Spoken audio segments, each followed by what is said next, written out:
तो हेलो दोस्तों, नमस्कार। आप सभी का हमारे यूट्यूब चैनल पर स्वागत है। यदि आप लोग क्लास 12th बायोलॉजी स्टूडेंट हैं और 29 फरवरी को एग्जाम देने वाले हो, तो आज का वीडियो आप सभी लोग के लिए बहुत ही ज़्यादा महत्वपूर्ण होने वाली है, क्योंकि आज की वीडियो में लोग क्लास 12th बायोलॉजी की पूरी किताब से आपको जो सबसे ज़्यादा महत्वपूर्ण लघु उत्तरीय प्रश्न होते हैं, जो कि बोर्ड परीक्षा में 2 और 3 नंबर के लिए आते हैं, उन प्रश्नों को हम लोग करने वाले हैं। आज की यह वीडियो आपकी एक महामैराथन वीडियो है, जिसमें हम लोग क्लास 12th बायोलॉजी की पूरी किताब से आपको जितने भी महत्वपूर्ण लघु उत्तरीय प्रश्न होते हैं, उन सभी को हम लोग आज के एक ही वीडियो में करने वाले हैं। और जितने भी प्रश्न मैं आपको इस वीडियो में कराने वाला हूं, सभी आपके पिछले 10 सालों में लगातार प्रश्न आए हुए हैं। उन्हीं प्रश्नों को यहाँ पर लिया गया है और हर एक प्रश्न का यहाँ पर उत्तर के साथ में सोल्यूशन, यानी कि क्वेश्चन के साथ में उसका उत्तर भी यहाँ पर आपको करवाया जाएगा। तो वीडियो आप सभी लोगों के लिए बहुत ही महत्वपूर्ण होने वाला है, इसीलिए आप लोग वीडियो को जल्दी से लाइक कर दो, साथ में चैनल को भी सब्सक्राइब कर दो।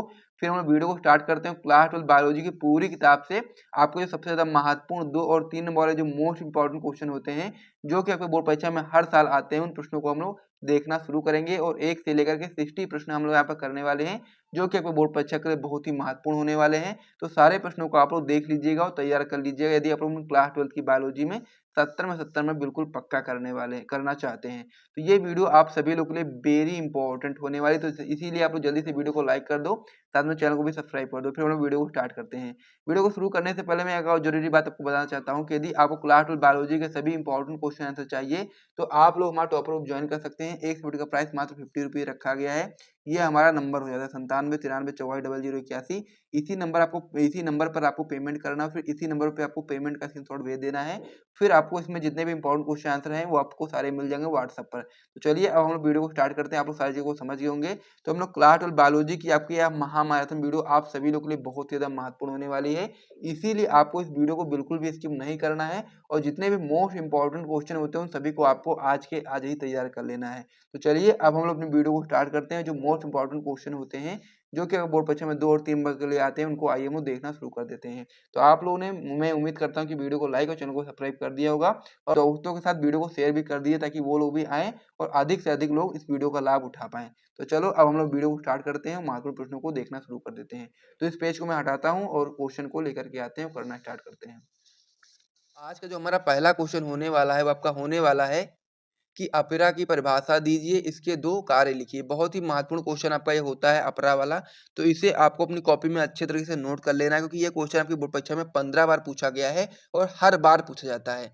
कोई ऐसा साल नहीं है जिसमें पूछा ना जाए, हर बार आपसे बोर्ड परीक्षा में पूछा जाता है। तो इसीलिए आपको इसको अच्छे तरीके से तैयार कर लेना है, ताकि आप लोग अपने बोर्ड परीक्षा में जब भी ये क्वेश्चन आए तो आप लोग आराम से कर पाओ। तो चलो हम लोग देखते हैं। सबसे पहले हम लोग अपरा की परिभाषा लिखेंगे, उसके बाद फिर हम लोग अपरा के कार्य लिखेंगे। तो अपरा की परिभाषा में आप लोग बताओगे कि अपरा वह संरचना है जिसके द्वारा जरायुज स्तनधारियों का विकासशील भ्रूण या गर्भ मात्रक गर्भाशयी रुधिर से अपना पोषण प्राप्त करता है। अपरा, जिसे हम लोग इंग्लिश में प्लेसेंटा कहते हैं, कहलाता है। तो इस प्रकार से आपको यहाँ पर याद रखना है कि जो अपरा होता है वह संरचना होती है जिसके द्वारा जो जरायु स्तनधारी होते हैं उनके अंदर जो कह सकते हैं जो भ्रूण होता है या गर्भ होता है, वो आपका जो मात्रक यानी कि जो माता होती है उसके गर्भाशयी रुधिर से अपना पोषण प्रदान करता है। तो उसे ही हम लोग अपरा बोलते हैं, यानी कि जिस संरचना के द्वारा अपना पोषण प्रदान करता है उसे ही हम लोग अपरा कहते हैं, और इंग्लिश में इसे हम लोग प्लासेंटा कहते हैं। तो इस प्रकार से अपरा की परिभाषा हो गई, इसे आप अपनी कॉपी में नोट करो। उसके बाद में फिर हम लोग अपरा के कार्य को देखेंगे। तो अपरा के कार्य में हम लोगों से 2 कार्य पूछे गए हैं, लेकिन मैं यहाँ पर आपको 3 कार्य बताऊँगा कि यदि आप लोग एक भूल भी जाओ तब भी आप लोग 2 तो कर ही पाओगे। और कभी-कभी ऐसा होता है कि केवल कार्य पूछ लेगा तो आप लोग 3 कर देना, तो और अच्छा रहेगा आपके लिए और अच्छा ही नंबर मिलेंगे आपको। तो पहला कार्य इसमें आप लोग बताओगे अपरा के, कि अपरा के द्वारा विकसित होते भ्रूण को पोषण एवं ऑक्सीजन प्राप्त होती है। यानी कि जो अपरा होता है, अपरा की सहायता से जो कह सकते हैं कि जो गर्भ होता है या भ्रूण होता है, उसको पोषण एवं ऑक्सीजन प्राप्त होती है अपरा की मदद से। ठीक है। दूसरा पॉइंट आप लोग इसमें बताएंगे कि अपरा द्वारा स्रावित हार्मोन गर्भावस्था बनाए रखने और शिशु जन्म में सहायता करता है। यानी कि जो अपरा होता है उसके द्वारा स्रावित जो हार्मोन होता है वो आपका गर्भावस्था को बनाए रखने और शिशु जन्म में भी सहायता करता है। इस प्रकार से 2 पॉइंट हो गए। तीसरा पॉइंट आप लोग इसमें बताओगे कि अपरा द्वारा उत्सर्जी पदार्थ भ्रूण के रुधिर से विसरण द्वारा माता के रुधिर में चले जाते हैं। ठीक है। तो इस प्रकार से आप लोग बता सकते हो कि जो अपरा होता है वो उत्सर्जन का भी कार्य करता है। तो इस प्रकार से आपके 3 पॉइंट हो गए अपरा के कार्य में। तो इसे भी आप अपनी कॉपी में नोट कर लो, और अपरा भी आप लोग अपनी कॉपी में नोट कर लो कि अपरा की परिभाषा क्या होती है और उसके कार्य क्या होते हैं। बहुत ही महत्वपूर्ण क्वेश्चन होता है, इसको आप लोग आज ही तैयार कर लो, अभी तैयार कर लो, और इन सारे प्रश्नों को अपनी कॉपी में नोट करते हुए चलो। यदि आप लोग टॉपर ग्रुप के स्टूडेंट हैं तो उसमें आपको ये नोट्स आराम से मिल जाएगा। अब इसमें हमारा अगला क्वेश्चन हो जाता है कि मानव शुक्राणु का नामांकित चित्र बनाओ। ये भी आपका बहुत ही महत्वपूर्ण क्वेश्चन होता है। तो इसमें भी आपको अच्छे तरह से याद रखना है मानव शुक्राणु का नामांकित चित्र आखिर होता किस प्रकार से है। तो इसे आप लोग अपनी कॉपी में बना करके देख लेना एक दो बार। बहुत ही सिंपल सा मैंने चित्र बना करके आपको दिखा दिया है और आप लोग आराम से बना भी सकते हो। तो इस प्रकार से आपका इस शुक्राणु का चित्र होता है मानव शुक्राणु का, जिसमें आप लोग इस प्रकार से आप लोग देखेंगे जो इस प्रकार से है, इसको हम लोग क्या बोलते हैं, इसको हम लोग हेड बोलते हैं। ठीक है, इसको हम लोग क्या बोलेंगे, हेड बोलेंगे। ये जो आपका होता है इसे हम लोग गला बोलेंगे, नेक बोलेंगे। और ये जो बीच वाला चीज होती है इस प्रकार से, इसको हम लोग मिडिल पार्ट बोलते हैं। और ये जो पूंछ जैसा होता है इसे हम लोग टेल बोलते हैं। ठीक है, ये इस प्रकार से आपका हो गया। इसमें हम लोग संरचना की बात करेंगे तो सबसे पहला जो इस प्रकार से आपका होता है, जो आप लोग देख पा रहे होंगे केंद्रक के जो ऊपर होता है इसे हम लोग एक्रोसोम बोलते हैं। और ये जो आपका रेड कलर का है ये आपका केंद्रक होता है, जो कि आपका एन होता है। और फिर नीचे यहाँ पर आप लोग दो पा रहे होंगे, दो बिंदु हैं, एक ये है और एक ये है। पहले वाले को हम लोग बोलेंगे संप्रस्थ समीप्रस्थ तार केंद्र और दूसरे वाले को हम लोग बोलेंगे दूरस्थ तार केंद्र। इस प्रकार से आपका हो गया। और फिर इस प्रकार से जो संरचना होती है इसको हम लोग माइटोकॉन्ड्रिया बोलते हैं। तो इस प्रकार से शुक्राणु की संरचना होती है। आप लोग बनाना चाहो तो बना करके एक बार देख लो। बहुत ही सिंपल सा है, एक दो बार में आप लोग बनाओगे तो फिर आपको बेहतर तरीके से समझ में आ जाएगा। और बाकी जो जो चीज़ें इसमें लिखने लायक होती हैं सारी चीज़ें मैंने आपको बता ही दी हैं। तो इसे भी आप अपनी कॉपी में नोट कर लीजिए। उसके बाद फिर हम लोग अगले पेज पे बढ़ेंगे और महत्वपूर्ण प्रश्नों को देखेंगे। और यहाँ तक यदि आपको वीडियो पसंद आए तो वीडियो को जरूर लाइक कर दिया करें, ताकि आप लोगों को इसी प्रकार के महत्वपूर्ण वीडियोस मिलते रहें। तो चलिए अब हम लोग अगले क्वेश्चन की ओर बढ़ते हैं। अब इसमें जो हमारा अगला क्वेश्चन होने वाला है ये भी आपका बहुत ही महत्वपूर्ण क्वेश्चन होने वाला है, जो कि आपका हो जाता है कि आतर्व चक्र क्या है, विवेचना कीजिए। ये भी आपका बहुत ही महत्वपूर्ण क्वेश्चन होता है। आपके बोर्ड परीक्षा में 3 बार पूछा गया, 2019 में, 20 में और 22 में। और इस बार इसके आने की संभावना बहुत ज़्यादा है। और ये आपकी बोर्ड परीक्षा 2024 में बहुत ही आसानी से आ सकता है, इसलिए आप लोग इसको अच्छे तरीके से तैयार करेंगे। तो उत्तर में आप लोग बताएंगे कि मादा में रजोधर्म। अब ये रजोधर्म को ही हम लोग आतर्व चक्र बोले या फिर रजोधर्म बोले, बात एक ही होती है। तो आप लोग बताओगे कि मादा में रजोधर्म यौनारंभ प्रारंभ होने पर प्रारंभ होता है। और यह आपका 12 से 13 वर्ष की आयु काल से में प्रारंभ होता है। यानी कि जो मादा होती है उसमें जो आतर्व चक्र होता है वो आपका यौनारंभ प्रारंभ होने पर प्रारंभ होता है। और यह आपका जो मादा होती है उसमें 12 से 13 वर्ष की आयु काल में ही प्रारंभ हो जाता है, तथा 45 से 50 वर्ष की आयु तक समाप्त हो जाता है। यानी कि 12 से 13 वर्ष में शुरू होगा और 45 से 50 वर्ष की आयु तक ये समाप्त हो जाता है, आपका जो आतर्व चक्र होता है। आगे आप उसमें बताएंगे कि निषेचन न होने की दशा में गर्भाशय की दीवार तथा अंडाशय में चक्रीय परिवर्तन होता है। इस चक्र को ही हम लोग मासिक चक्र बोलते हैं और यह लगभग आपका 28 दिन का होता है। तो इस प्रकार से ये पॉइंट भी आपका इंपॉर्टेंट होता है। आगे आप लोग इसमें बताओगे कि इसके बाद रुधिर का स्राव शुरू हो जाता है, यानी कि 28 दिन के बाद फिर क्या होगा, इसका रुधिर का स्राव हो जाएगा। और इसी रुधिर के साथ अनिषेचित जो नष्ट हो चुका अंडा होता है वो भी योनि मार्ग से बाहर आता है और इसे ही हम लोग मासिक धर्म बोलते हैं। जो रुधिर स्राव होता है आपका लगभग 4 से 5 दिनों तक होता है।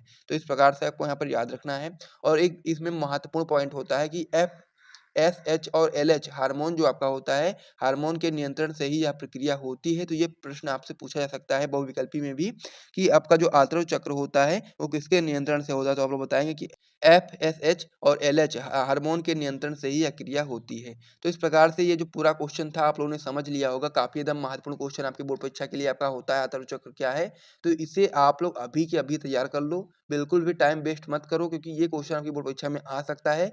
तो इसीलिए आप लोग इसे जल्दी से तैयार कर लो, रट लो, जैसे भी आपको समझ में आए वैसे कर लो आप लोग। ठीक है, फिर हम लोग अगले क्वेश्चन की ओर बढ़ते हैं। अब जो हमारा अगला क्वेश्चन हो जाता है कि मनुष्य में निषेचन पर टिप्पणी लिखिए। ये भी आपका इंपॉर्टेंट क्वेश्चन होता है। 2023 में क्वेश्चन आया भी था, तो इसीलिए इस बार भी इसकी संभावना है आने की। और बहुत ही महत्वपूर्ण होता है निषेचन का जो टॉपिक होता है, तो इसीलिए आपको इसको अच्छे तरह से समझना पड़ेगा, क्योंकि ये बहुत ही महत्वपूर्ण टॉपिक है और आपके बोर्ड परीक्षा में आ सकता है। तो इसका उत्तर आप लोग इस प्रकार से बताओगे कि नर युग्मक, जिसे हम लोग शुक्राणु बोलेंगे, के मादा युग्मक यानी कि अंडाणु के साथ संलयन से जो युग्मनज यानी कि टूयन का बनने की जो क्रिया होती है उसको ही हम लोग निषेचन बोलते हैं। नर युग्मक क्या होता है, मनुष्य में आपका शुक्राणु होता है। और मादा युग्मक आपका हो जाता है अंडाणु। तो जो दोनों जब आपस में मिलेंगे तो उससे क्या होगा, युग्मनज यानी कि टूयन का निर्माण होगा। और उस निर्माण होने की जो क्रिया होती है उसे ही हम लोग निषेचन बोलते हैं। अगला पॉइंट इसमें आप लोग बताओगे कि निषेचन के लिए जो नर होता है वो मैथुन क्रिया द्वारा स्पर्म को मादा जनन पर स्खलित करता है। और मनुष्य में आंतरिक निषेचन होता है। ये पॉइंट भी आपको याद करने लायक है कि जो मनुष्य होता है, यदि आपसे कोई पूछ ले कि मनुष्य में कैसा निषेचन होता है, तो आप लोग बता सकते हो कि मनुष्य में आंतरिक निषेचन होता है। ठीक है, ये चीज आपको यहाँ पर याद रखना है। अगला पॉइंट इसमें आप लोग बताओगे कि निषेचन की क्रिया फैलोपियन नलिका में होती है और शुक्राणु गति करते हुए अंडाणु तक पहुंचते हैं। ठीक है, लास्ट पॉइंट आप लोग इसमें बताओगे कि अंडाणु के कोशिका द्रव्य में उपस्थित अगुणित केंद्रक के साथ शुक्राणु में उपस्थित अगुणित केंद्रक मिलता है, यानी कि जो अंडाणु होता है उससे कोशिका द्रव्य में उपस्थित एक अगुणित केंद्रक होता है और अगुणित केंद्रक के साथ ही जो शुक्राणु होता है, शुक्राणु में भी उपस्थित एक आपका अगुणित केंद्रक मिलता है, जिसके फलस्वरूप 2n यानी कि गुणित युग्मनज का निर्माण होता है और यह प्रक्रिया ही आपकी आपकी कह सकते हैं कि निषेचन कहलाती है। तो इस प्रकार से निषेचन प्रक्रिया पर हम लोगों ने बहुत सारा चीज़ों को लिख दिया है और इसे आप लोग समझ भी लीजिए। यदि आपसे लघु उत्तरीय प्रश्न में क्वेश्चन पूछा जाता है तो आप लोग इतना करना पड़ेगा आपको, ठीक है। और यदि आपसे अति लघु में पूछा जाता है तो आप लोग इतना भी कर सकते हो, यहाँ से यहाँ तक कर दोगे तो भी आपका कंप्लीट हो जाएगा। उसके अलावा आप लोग लिखना चाहो तो लिख सकते हो, लिखने में कोई भी समस्या नहीं है, क्योंकि जितना आप लोग लिख दोगे उतना ही आपके लिए अच्छा रहेगा और जितना ही आपके पास समय बचेगा उसी अनुसार आप लोग अपनी कॉपी में लिखते हुए चलना। इसमें हमारा अगला क्वेश्चन हो जाता है परागण तथा निषेचन में अंतर स्पष्ट कीजिए। ये भी आपका इंपॉर्टेंट क्वेश्चन होता है, ठीक है। तो इसीलिए आपको यहाँ पर इंपॉर्टेंट का टी लगा देना है, क्योंकि ये जो आपका परागण है ये आपका अलग से भी पूछा जा सकता है और निषेचन भी आपका अलग से पूछा जा सकता है और अंतर में भी पूछा जा सकता है। तो इसीलिए आपको उसको अच्छे तरीके से तैयार कर लेना है। अगर अलग अलग से पूछेगा तब भी आप लोग उसका उत्तर बता पाओगे, और अगर एक साथ यदि आपसे डिफरेंस बिटवीन में पूछ लेगा तो भी आप लोग उसका आंसर बता पाएंगे। तो सबसे पहले यदि हम लोग परागण की हेडिंग लगाएंगे इस प्रकार से, फिर हम लोग पहला पॉइंट लिखेंगे परागकण में कि परागकणों के परागकोश से वर्तिकाग्र तक पहुंचने की जो क्रिया होती है वो आपकी परागण कहलाती है। यानी कि परागण की परिभाषा क्या होती है कि परागकणों के परागकोश से वर्तिकाग्र तक पहुंचने की जो क्रिया होती है उसे ये हम लोग परागण बोलते हैं। उसी में यदि हम लोग निषेचन की बात करेंगे तो निषेचन में आपका पहला पॉइंट हो जाता है कि अगुणित नर तथा मादा युग्मकों का संलयन ही आपका निषेचन कहलाता है। यानी कि जब आपका नर और मादा युग्मक आपस में मिलते हैं तो उस प्रक्रिया को हम लोग निषेचन बोलते हैं। ये दोनों में आपका पहला पहला पॉइंट हो गया। आगे हम लोग परागण में दूसरा पॉइंट बताएंगे कि यह दो प्रकार का होता है। यानी कि जो परागण होता है वो दो प्रकार का होता है। पहला आपका होता है स्वपरागण, दूसरा आपका होता है परपरागण। हम निषेचन की बात करेंगे तो निषेचन भी आपका दो प्रकार का होता है, एक आपका होता है एकल निषेचन और एक आपका होता है द्विनिषेचन, ठीक है। इस प्रकार से आपका दो दो पॉइंट हो गए। वहीं पर यदि हम परागण की में तीसरा पॉइंट की बात करेंगे तो तीसरा पॉइंट आपका हो जाता है कि यह अनेक माध्यमों में होता है। यानी कि जो आपका परागण होता है आपका अनेक माध्यमों से होता है, जैसा कि वायु हो गया, जल हो गया, कीट हो गया आदि से आपका परागण की प्रक्रिया संपन्न होती है। वहीं पर यदि हम निषेचन की बात करेंगे तो इसमें आपका माध्यमों की आवश्यकता नहीं होती है। फिर इसमें परागण में जो आपका लास्ट पॉइंट हो जाता है आपका हो जाता है कि यह क्रिया बीजांड के बाहर होती है। यानी कि जो परागण की जो क्रिया होती है वो बीजांड के बाहर होती है, और वहीं पे यदि हम निषेचन की बात करेंगे तो निषेचन की जो क्रिया होती है वो आपकी बीजांड के अंदर होती है। तो इस प्रकार से आपका जो परागण और निषेचन का जो क्वेश्चन था वो पूरी तरह कंप्लीट हो चुका है। तो इसे भी आप लोगों ने कॉपी में नोट कर लो। उसके बाद फिर हम लोग अगले क्वेश्चन की ओर बढ़ते हैं। अब हमारा जो अगला क्वेश्चन हो जाता है बहुत ही महत्वपूर्ण क्वेश्चन होता है, आपका हो जाता है कि आवृतबीजी पादप के पुष्प के बीजांड की लंब काट का नामांकित चित्र बनाइए। काफी ज्यादा महत्वपूर्ण क्वेश्चन होता है ये, और ये चित्र आपको बहुत ही अच्छे तरीके से तैयार होना चाहिए यदि आप लोग 2024 की बोर्ड परीक्षा में बैठने वाले हैं, क्योंकि ये क्वेश्चन आपके बोर्ड परीक्षा में कई बार पूछा गया है और ये क्वेश्चन आपकी बोर्ड परीक्षा में इस बार भी पूछा जा सकता है। तो इसीलिए आपको इसको चित्र को अच्छे तरीके से बना लेना है, और चित्र इस प्रकार से बना हुआ है आप लोग देख सकते हो। और यदि आपको कोई डाउट होता है तो इसको मैं एक बार फिर से आपके सामने बना करके आपको दिखा देता हूँ, ताकि आपको कोई भी यहाँ पर दिक्कत वाली बात ना हो, ठीक है। इसको मैं क्या करूँगा एक बार फिर से आपके सामने बना करके इस प्रकार से दिखा दूंगा। तो हम लोग को चित्र क्या बनाना है, हमको चित्र बनाना है आवृतबीजी पादप के पुष्प के बीजांड का लंब काट का हम लोग को नामांकित चित्र बनाना है इस प्रकार से, ठीक है। तो चित्र हम लोग बनाने के लिए सबसे पहले क्या बनाएंगे, इसमें एक तरीका आप लोग देखोगे किस प्रकार से आपको ये चित्र बनाना है, वो आप लोग को यहाँ पर आइडिया आप लोग यहाँ से लिख सकते हो। सबसे पहले आप इसको बनाओगे भ्रूणकोश को, इस प्रकार से हो गया। अब भ्रूणकोश में आप लोग जानते हैं कि 3 कोशिकाएं ऊपर होती हैं, 3 कोशिकाएं नीचे होती हैं और एक कोशिका बीच में होती है। इसमें आपके 2 केंद्रक होते हैं। इस प्रकार से आपका हो गया। नीचे की कोशिकाओं में एक एक केंद्रक होता है और ऊपर की कोशिकाओं में एक एक केंद्रक होता है। इस प्रकार से आपका हो गया।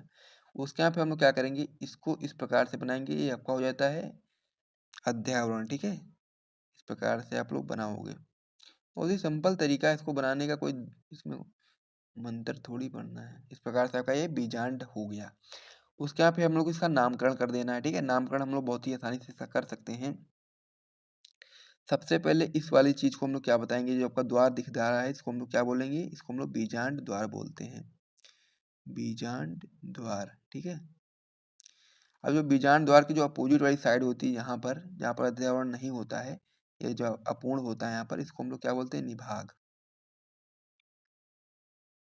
ठीक है। अब हम लोग बात करेंगे ये चीज जो आपकी क्या होती है, इसे हम लोग अध्यावरण बोलते हैं। इसको क्या बोलेंगे, अध्यावरण, वरण, इस प्रकार से आपका हो गया। उसके बाद फिर आपका जो ये 3 कोशिकाएं होती हैं, इन तीनों कोशिकाओं को हम लोग क्या बोलते हैं? प्रतिमुख कोशिकाएं, ठीक है। इस प्रकार से आपको यहाँ पर याद रखना है, प्रतिमुख कोशिका बोलते हैं हम लोग उसको। फिर आपका जो ये अब जो बीच में वाला जो कोशिका होती है इसको हम लोग क्या बोलते हैं? इस कोशिका को हम लोग बोलते हैं द्वितीयक ध्रुवीय केंद्रक बोलो, या फिर आप लोग द्वितीयक कोशिका बोल सकते हैं इस प्रकार से, ठीक है। द्वितीयक आप लोग कोशिका बता सकते हो इस प्रकार से। फिर जो आपका नीचे की जो कोशिकाएं होती हैं, ये वाली कोशिकाएं, इसकी जो अगल बगल वाली कोशिका होती है इसको हम लोग सहायक कोशिका बोलते हैं, सहायक। और जो बीच वाली कोशिका होती है इसको हम लोग अंड कोशिका बोलते हैं, ठीक है, जो आपका मादा युग्मक होता है। इस प्रकार से आपका यहाँ पर हो गया। उसके यहाँ पे आपका जो ये चीज होती है इसे हम लोग बीजांड वृंत बोलते हैं। और बीजांड वृंत जहाँ से आपका जुड़ा होता है इसको हम लोग नाभिका बोलते हैं। तो इस प्रकार से इस चित्र में जितनी भी चीजें थी वो सारी चीजें मैंने आपको यहाँ बता दी हैं। कोई भी यदि आपको डाउट होता है तो आप लोग वीडियो को पीछे पीछे करके देख सकते हो आराम से, कोई भी यहाँ पर कोई समस्या नहीं आने वाली है। सारी चीजें आप लोग समझ ही गए होंगे। तो इस प्रश्न होने वाला है कि नर मानव में वृषण उदर गुहा के बाहर क्यों होते हैं। इंपॉर्टेंट क्वेश्चन ये आपका होता है, वेरी वेरी इंपॉर्टेंट क्वेश्चन होता है, क्योंकि आपका जो चैप्टर होता है मानव जन्म, उस चैप्टर में ये क्वेश्चन जो आपका होता है वो लघु उत्तरीय के लिए बहुत ज्यादा महत्वपूर्ण प्रश्न होता है, तो इसे आप लोग को अच्छे से तैयार कर लेना है, ठीक है। तो इसका उत्तर आप लोग इस प्रकार से बताओगे। सबसे पहले आप लोग हेडिंग लगाओगे, उत्तर फिर लिखना स्टार्ट करोगे कि नर मानव में वृषण शरीर से बाहर वृषण कोश में उपस्थित होते हैं। वृषण कोश का जो तापमान होता है वो शरीर के तापमान से 2 से 3 डिग्री सेल्सियस कम होता है, जिस पर शुक्राणु का निर्माण होता है। शरीर का तापमान अधिक होने के कारण शरीर के अंदर शुक्राणु का निर्माण संभव नहीं है, अतः जन्म के समय वृषण अपने मूल स्थान से हटकर वृषण कोश में आ जाते हैं। बहुत सिंपल सा है क्वेश्चन ये, और आंसर भी बहुत ही सिंपल सा है। मैं आपको समझा देता हूँ कि जो आपका वृषण होता है वो शरीर से बाहर उपस्थित होता है, वृषण कोश में उपस्थित होता है। अब ये वृषण कोश में क्यों उपस्थित होता है, शरीर से बाहर क्यों होता है वृषण, तो आपको ये चीज समझ लेना है कि जो शरीर का तापमान होता है, शरीर का तापमान ज्यादा होता है, और वृषण कोश का जो तापमान होता है वो शरीर के तापमान से 2 से 3 डिग्री सेल्सियस कम होता है। अब जो शरीर का तापमान ज्यादा होता है तो उस पर शुक्राणु का निर्माण संभव नहीं है, और जो वृषण कोश होता है उसका तापमान कम होता है तो उस पर ही आपका शुक्राणु का निर्माण संभव है। इसी की वजह से जो आपका वृषण कोश होता है उसी में आपका वृषण आ जाता है। जन्म के समय जो आपका वृषण होता है वो वृषण कोश में आ जाता है। और क्योंकि आपको पता है कि वृषण में ही आपका कह सकते हैं कि नर युग्मक का निर्माण होता है, इसीलिए जरूरी होता है यदि आपका बाहर नहीं आएगा, यानी कि कहने का मतलब वृषण कोश में नहीं आएगा, तो फिर वहां पर कह सकते हैं कि शुक्राणु का निर्माण संभव नहीं, क्योंकि शरीर का तापमान ज्यादा होता है और वृषण कोश का कम होता है। इसी की वजह से वृषण आपका जो होता है वृषण कोश में आ जाता है। ये सारी चीजें इस प्रश्न में मैंने आपको बताई, उत्तर में बताई, तो इसे आप लोगों ने कॉपी में नोट कर लो। सारी चीजें मैंने आपको समझाई दी कि क्या क्या चीजें होती हैं और क्या क्या कैसे कैसे आपको करना है। तो इसे आप लोगों ने कॉपी में नोट कर लो। यदि क्वेश्चन आता है, इतना आप लोग करोगे, पूरे पूरे मार्क्स मिलेंगे, कोई भी एक नंबर आपका कटेगा नहीं। तो इतना आप लोग कॉपी में नोट करेंगे, फिर हम लोग अगले क्वेश्चन की ओर बढ़ेंगे। अगला क्वेश्चन हमारा हो जाता है कि शुक्र जनन तथा अंड जनन में अंतर एवं समानता लिखिए। ये क्वेश्चन आपका काफी ज्यादा इंपॉर्टेंट होता है। ये क्वेश्चन यदि आपसे अंतर में नहीं पूछेगा तो अलग अलग करके पूछा जा सकता है कि शुक्राणु जनन क्या होता है, अंडाणु जनन क्या होता है। तो इसे आपको अच्छे से तैयार करना ही पड़ेगा, क्योंकि यदि आपसे अंतर में नहीं पूछेगा तो अलग अलग करके पूछेगा, तो भी आपके लिए बहुत ज्यादा महत्वपूर्ण होता है। तो इसीलिए आपको इसे तैयार करना ही पड़ेगा। तो सबसे पहले हम लोग ऊपर हेडिंग लगाएंगे कि शुक्राणु जनन तथा अंड जनन में निम्नलिखित अंतर है। तो अंतर में सबसे पहले आप लोग शुक्राणु जनन इधर लगाओगे हेडिंग, और अंडाणु जनन का इधर हेडिंग लगा दोगे। फिर आप लोग पहला अंतर बताओगे शुक्राणु जनन में कि यह प्रक्रिया जो होती है वो वृषण में होती है, क्योंकि आप लोग जानते हैं कि शुक्राणु जनन जो होता है उसमें शुक्राणु का निर्माण होता है, और शुक्राणु का निर्माण आपका वृषण में होता है। तो इसीलिए आप बता सकते हो कि शुक्राणु जनन की जो प्रक्रिया होती है आपकी वृषण में होती है, ठीक है। तो पहला पॉइंट इसमें हो गया है। उसी में अंडाणु जनन में आप लोग पहला पॉइंट बताओगे कि यह प्रक्रिया आपकी अंडाशय में होती है। तो इन दोनों जो पॉइंट मैंने बताया पहले पहले, इन दोनों को अपनी कॉपी में आप लोग नोट कर लो, फिर हम लोग अगले पॉइंट की ओर बढ़ते हैं। शुक्राणु जनन में आपका अगला पॉइंट हो जाता है कि इसमें वृद्धि प्रावस्था छोटी होती है, और वहीं पर अंडाणु जनन में इसमें वृद्धि प्रावस्था बहुत लंबी होती है। बहुत ही सिंपल सा है, इसे भी आपको समझ लेना है। लास्ट में आप लोग बताओगे शुक्राणु जनन में कि एक प्राथमिक शुक्राणु कोशिका से 4 अगुणी शुक्राणुओं का निर्माण होता है। वहीं पर यदि हम लोग अंडाणु जनन की बात करेंगे तो प्राथमिक अंडाणु कोशिका से एक अंडाणु और 2 या 3 ध्रुवीय काय का निर्माण होता है। तो इस प्रकार से शुक्राणु जनन और अंडाणु जनन में क्या अंतर होता है आप लोगों ने समझ लिया है। अब हम लोग इन दोनों में समानताएं समझेंगे कि इनमें समानताएं क्या होती हैं। तो समानताएं की सबसे पहले आप लोग इसका हेडिंग लगाओगे समानताएं का, कि शुक्राणु जनन और अंडाणु जनन में समानताएं। तो उसमें आप लोग पहला पॉइंट बताओगे कि दोनों क्रियाएं 3 अवस्था में पूर्ण होती हैं, यानी कि जो दोनों क्रियाएं होती हैं शुक्राणु जनन और अंडाणु जनन, ये आपकी 3 प्रावस्था में पूर्ण होती हैं। तीनों प्रावस्था आपकी इस प्रकार से होती है, पहला आपका होता है गुणन प्रावस्था, दूसरा आपका होता है वृद्धि प्रावस्था, तीसरा आपका होता है परिपक्वन प्रावस्था। तो इस प्रकार से जो आपका शुक्राणु जनन होता है उसमें भी ये तीनों अवस्थाएं होती हैं और अंडाणु जनन में भी ये तीनों आपकी अवस्थाएं होती हैं। तो इस प्रकार से पहला पॉइंट हो गया समानता में। और दूसरा पॉइंट इसमें आप लोग बताएंगे कि दोनों क्रियाओं में मुख्य भूमिका अर्धसूत्री विभाजन की होती है, क्योंकि अर्धसूत्री विभाजन के फलस्वरूप ही आपका शुक्राणु या फिर अंडों का निर्माण होता है। तो इस प्रकार से ये चीजें आप लोग समझ गए होंगे। तो सबसे महत्वपूर्ण प्रश्न होने वाला है आपका, होने वाला है कि लघु बीजाणु जनन और गुरु बीजाणु जनन में अंतर स्पष्ट कीजिए। काफी महत्वपूर्ण क्वेश्चन ये भी आपका होता है लघु उत्तरीय प्रश्न का। तो इसका उत्तर भी आपको पता होना चाहिए कि लघु बीजाणु जनन क्या होता है और गुरु बीजाणु जनन क्या होता है, दोनों में हम लोग को अंतर बताना है। तो सबसे पहले आप लोग उत्तर डाल करके हेडिंग लगा दोगे लघु बीजाणु जनन और गुरु बीजाणु जनन।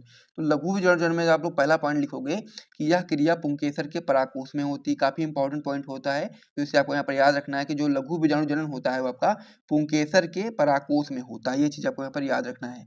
इसी में हम लोग गुरु बीजाणु जनन में पहला पॉइंट देखेंगे, तो इसमें आप लोग बताओगे कि यह क्रिया बीजांड के अंदर होती है, यानी कि जो गुरु बीजाणु जनन होता है आपका बीजांड के अंदर होता है। तो इस प्रकार से लघु बीजाणु जनन और गुरु बीजाणु जनन में मैंने आपको एक एक पॉइंट बता दिया है। अब हम लोग इसमें दूसरे पॉइंट की ओर बढ़ते हैं। आप लोग जानते होंगे कि जो आपका लघु बीजाणु जनन होता है इसमें परागकण का निर्माण होता है, जिसे हम लोग नरयुग्म बोलते हैं। ठीक है, तो इस प्रकार से आपको यहाँ पर याद रखना है कि लघु बीजाणु जनन में परागकण का निर्माण होता है, और जो आपका गुरु बीजाणु जनन होता है उसमें आपका भ्रूणकोश का निर्माण होता है, या फिर गुरु बीजाणु या फिर भ्रूणकोश का निर्माण होता है। तो इस प्रकार से इनमें दो दो पॉइंट आप समझ गए होंगे। उसके यहाँ फिर लघु बीजाणु जनन की बात करेंगे तो इसमें 4 लघु बीजाणु प्राप्त होते हैं, यानी कि लघु बीजाणु जनन में आपके 4 लघु बीजाणु प्राप्त होते हैं, जो कि आपके चारों के चारों सक्रिय होते हैं। वहीं पर यदि हम लोग गुरु बीजाणु जनन की बात करेंगे तो इसमें भी आपको 4 तो प्राप्त होते हैं, लेकिन 3 तुरंत ही नष्ट हो जाते हैं। इसमें केवल एक क्रियात्मक गुरु बीजाणु प्राप्त होता है, यानी कि 4 प्राप्त होंगे लेकिन 3 नष्ट हो जाएंगे। तो केवल और केवल एक ही बचता है, जो कि आपका हो जाता है क्रियात्मक गुरु बीजाणु प्राप्त होता है इस प्रकार से। तो इस प्रकार से लघु बीजाणु जनन और गुरु बीजाणु जनन में जो भी आपका अंतर था मैंने आपको बता दिया है। इसे आप लोगों ने कॉपी में नोट कर लो। उसके बाद हम लोग अगले क्वेश्चन की ओर बढ़ते हैं। अगला क्वेश्चन हमारा इसमें हो जाता है कि भ्रूणकोश तथा भ्रूणपोष में अंतर स्पष्ट कीजिए। अब ये भ्रूणकोश क्या होता है और भ्रूणपोष क्या होता है, दोनों चीजों को आपको अच्छे तरीके से समझ लेना है। सबसे पहला पॉइंट आप बताएंगे भ्रूणकोश में। भ्रूणकोश में आप लोग पहला पॉइंट बताओगे कि यह आपका अगुणित यानी कि एन होता है। वहीं पर यदि हम लोग भ्रूणपोष की बात करेंगे तो आपका ये त्रिगुणित होता है, यानी कि 3n होता है, यानी कि 3n होता है। यानी कहने का मतलब ये है कि जब आप लोग जानते हैं कि जब आपका जो नरयुग्मक होता है, जब आपका द्वितीय केंद्रक के साथ जब आपका संलयन करता है तो उसे हम लोग त्रिगुणन बोलते हैं या फिर त्रिसंलयन बोलते हैं। इसी के कारण आपका भ्रूणपोष का निर्माण होता है। ठीक है। अब भ्रूणकोश में आपका जो दूसरा पॉइंट हो जाता है आपका हो जाता है कि इसका विकास क्रियाशील गुरु बीजाणु मात्र कोशिका से होता है, यानी कि जो भ्रूणकोश होता है इसका विकास आपका क्रियाशील गुरु बीजाणु मात्र कोशिका से होता है। वहीं पर भ्रूणपोष की बात करेंगे तो इसका विकास प्राथमिक भ्रूणपोष कोशिका से होता है। तो दो पॉइंट यहाँ पे कंप्लीट हो गए हैं। अब इसमें अगला पॉइंट आपका हो जाता है कि यह भ्रूण के विकास में सहायक है। ठीक है, जो आपका भ्रूणकोश होता है आपका भ्रूण के विकास में सहायक होता है, और जो आपका भ्रूणपोष होता है आपका भ्रूण के पोषण में सहायक होता है, यानी कि ये भ्रूण जो आपका भ्रूण होता है उसको पोषण प्रदान करने का कार्य करता है।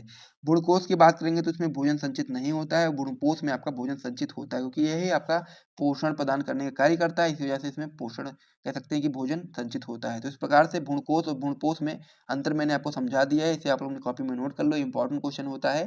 फिर हम लोग अगले क्वेश्चन की ओर बढ़ते हैं। अगला क्वेश्चन हमारा इसमें हो जाता है कि परिपक्व परागकोश की अनुप्रस्थ काट का चित्र बनाओ। बहुत ही महत्वपूर्ण क्वेश्चन ये भी आपका होता है, और इसे अच्छे तरीके से आप लोग बहुत ही सिंपल तरीके से बना सकते हो। कोई इसमें आपको दिक्कत होने वाली नहीं चाहिए, क्योंकि आपका बहुत ही सिंपल सा चित्र होता है, और सिंपल से चित्र में आप लोग आराम से बना सकते हो। ठीक है, और यदि आपको यहाँ पर कोई भी समस्या होती तो आप लोग कमेंट करके बता भी सकते हो। तो आपका जो इस प्रकार से बना हुआ है इसको मैं यहाँ पर लाइव में आपको बना करके दिखा देता हूँ किस प्रकार से आपका ये बनता है। तो इस प्रकार से आपको क्या बनाना है, सबसे पहले इस प्रकार से आपको कर लेना है। ठीक, इस प्रकार से आपका ये ऊपर हो गया, और सेम इसी प्रकार से आपका नीचे भी हो जाता है इस प्रकार से। ठीक है, इस प्रकार से चित्र बन जाता है। कोई इसमें बहुत कठिन नहीं है, बहुत ही आसानी से आप लोग बना सकते हो। इस प्रकार से आपका चित्र हो जाता है। अब इसमें क्या क्या कर देना है, आपको इसी तरीके से भर देना है, बस आपको कुछ करना नहीं है। इसमें ऐसे भर देना है, ऐसे कर देना है, और इसमें भी आपको इसी प्रकार से भर देना है। और यहाँ पर आपको इस प्रकार से यहाँ बनाना है, और इस प्रकार से यहाँ बनाना है। अब यहाँ पर क्या होता है आपका, यहाँ पर आपका परागकण होता है। इस प्रकार से आप लोग इसको दिखा भी सकते हो कि आपका परागकण होता है, ये आपका परागकण होता है।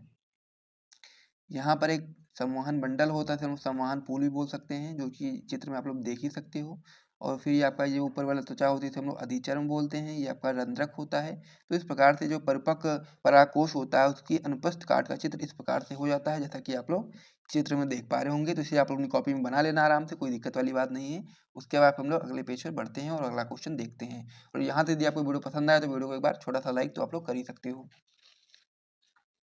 अब हमारा इसमें अगला क्वेश्चन हो जाता है, जो कि आपका हो जाता है कि भ्रूणपोष क्या है, इसके विभिन्न प्रकारों का संक्षिप्त वर्णन कीजिए। इंपॉर्टेंट क्वेश्चन ये भी आपका होता है, इसीलिए आपको यहाँ पर IMP का टिक लगा लेना है। क्वेश्चन आपका लघु उत्तरीय में पूछा जा सकता है कि भ्रूणपोष क्या है और इसके विभिन्न प्रकारों का भी हम लोग को वर्णन करना पड़ सकता है। तो सबसे पहले हम लोग इसके उत्तर में बताएंगे कि आवर्त बीजियों में भ्रूणपोष त्रिसंलयन के फलस्वरूप बनता है। यानी कि जब आपका नरयुग्मक जो होता है, जब आपका द्वितीय कोशिका से संयोजन कर लेता है तो उससे हम लोग त्रिसंलयन बोलते हैं। और त्रिसंलयन के फलस्वरूप ही आपका भ्रूणपोष का निर्माण होता है। इसी कारण ये आपका त्रिगुणित यानी कि 3n होता है।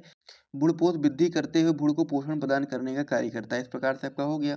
आगे आप उसमें बताएं कि आवृतबीजी पादपों में विकास के आधार पर भ्रूणपोष निम्न प्रकार के होते हैं, जिनमें आप लोग 3 प्रकार को समझेंगे। पहला प्रकार आपका होता है केंद्रीय भ्रूणपोष, और दूसरा आपका होता है कोशिकीय भ्रूणपोष, और तीसरा आपका होता है माध्यमिक भ्रूणपोष। तो इस प्रकार से तीनों प्रकारों को आप लोगों को समझ लेना है, बस आपका ये जो क्वेश्चन होगा कंप्लीट हो जाएगा।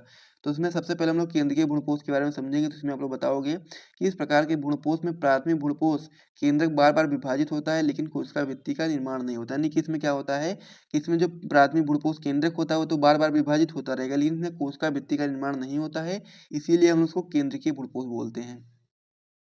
दूसरा इसमें हो जाता है कोशिकीय भ्रूणपोष। तो इसमें आप लोग बताओगे इस प्रकार के भ्रूणपोष निर्माण में प्राथमिक भ्रूणपोष केंद्रक के प्रत्येक विभाजन के पश्चात कोशिका भित्ति का निर्माण हो जाता है। यानी कि कहने मतलब ये है कि केंद्रीय भ्रूणपोष में कोशिका भित्ति का निर्माण नहीं हो रहा था, लेकिन यहाँ पे जो कोशिकीय भ्रूणपोष होता है इसमें आपका कोशिका भित्ति का निर्माण हो जाता है, इसी वजह से हम लोग इसको कोशिकीय भ्रूणपोष बोलते हैं। इस प्रकार से आपका ये 2 पॉइंट हो गए। तीसरा आपका इसमें हो जाता है माध्यमिक भ्रूणपोष। तो इसमें आप लोग बताओगे कि यह केंद्रीय व कोशिकीय भ्रूणपोषों के बीच की अवस्था है। इसमें भ्रूणपोष केंद्रक के प्रथम विभाजन के पश्चात कोशिका भित्ति का निर्माण होता है, परंतु इसके बाद मुक्त केंद्रक पाया जाता है, माध्यमिक भ्रूणपोष कहलाता है। तो इस प्रकार से भ्रूणपोष क्या होता है, भ्रूणपोष के प्रकार क्या होते हैं, मैंने आपको समझा दिया है। वो आपका होने वाला है कि समयुग्मजी तथा विषम युग्मजी से क्या तात्पर्य है। वेरी इंपॉर्टेंट क्वेश्चन आपकी बोर्ड परीक्षा में 2006 में, 10 में, 11 में, 15 में और 22 में, यानी कि आपकी बोर्ड परीक्षा में 5 बार क्वेश्चन आपके आया हुआ है। तो इसीलिए आपको इसको पता होना चाहिए कि समयुग्मजी क्या होता है और साथ ही में विषम युग्मजी क्या होता है। तो इन दोनों में आपको डिफरेंस पता होना चाहिए। साथ ही में आपको ये भी पता होना चाहिए कि समयुग्मजी का परिभाषा क्या होता है और साथ ही में उसका उदाहरण क्या होता है। और इसी प्रकार से आपको विषम युग्मजी के बारे में भी उसकी परिभाषा एवं उसका उदाहरण पता होना चाहिए। तो चलिए सबसे पहले हम लोग समयुग्मजी की बात कर लेते हैं और समयुग्मजी का सबसे पहले हम लोग उत्तर देखेंगे, यानी कि उसकी परिभाषा को देखेंगे। उसके बाद हम लोग विषम युग्मजी की बात करेंगे। सबसे पहले आप लोग समयुग्मजी हेडिंग लगाओगे, फिर आप लोग लिखना स्टार्ट करोगे कि जब एक लक्षण के 2 जीन समान प्रकार के होते हैं, ठीक है। जब क्या होता है, जब एक लक्षण के 2 जीन समान प्रकार के होते हैं तो उसे हम लोग समयुग्मजी कहते हैं। उदाहरण के रूप में आप लोग बता सकते हो कि लंबापन, जिसमें आपका क्या हो जाएगा, कैपिटल टी हो जाएगा, कैसे हैं, समान प्रकार के हैं। वहीं पर यदि हम लोग बौनापन की बात करेंगे तो आपका क्या है, ये भी आपका स्मॉल टी यानी कि ये भी समान प्रकार का है। तो इस प्रकार से मैंने आपको बताया था कि जब एक लक्षण के 2 जीन होते हैं, जब समान प्रकार के होते हैं तो उसे हम लोग समयुग्मजी कहते हैं। उदाहरण में आप लोग लंबापन, जिसमें आपको कैपिटल टी बता सकते हो और साथ ही में बौनापन में स्मॉल टी बता सकते हो।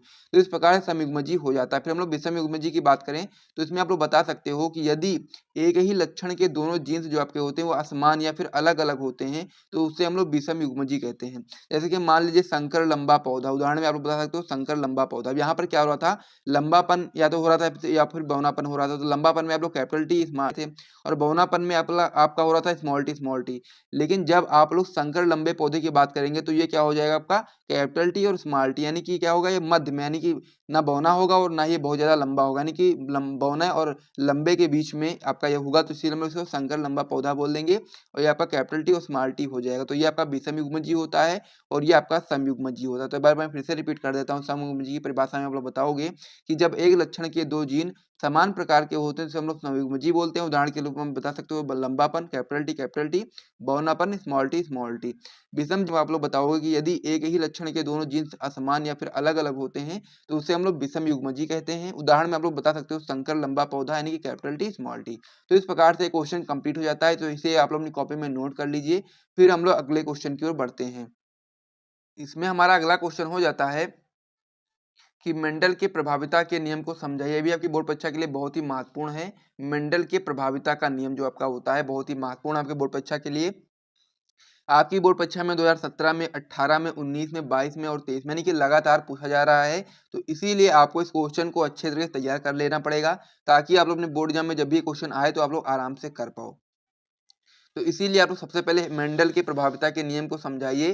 पहले आप लोग क्वेश्चन लगाओगे इस प्रकार से, उसके बाद फिर आप लोग उत्तर लिखना स्टार्ट करोगे कि प्रभाविता का जो नियम होता है किस प्रकार से होता है, ये समझते हैं। तो आप लोग हेडिंग लगाओगे प्रभाविता का नियम, फिर आप लोग लिखना स्टार्ट करोगे।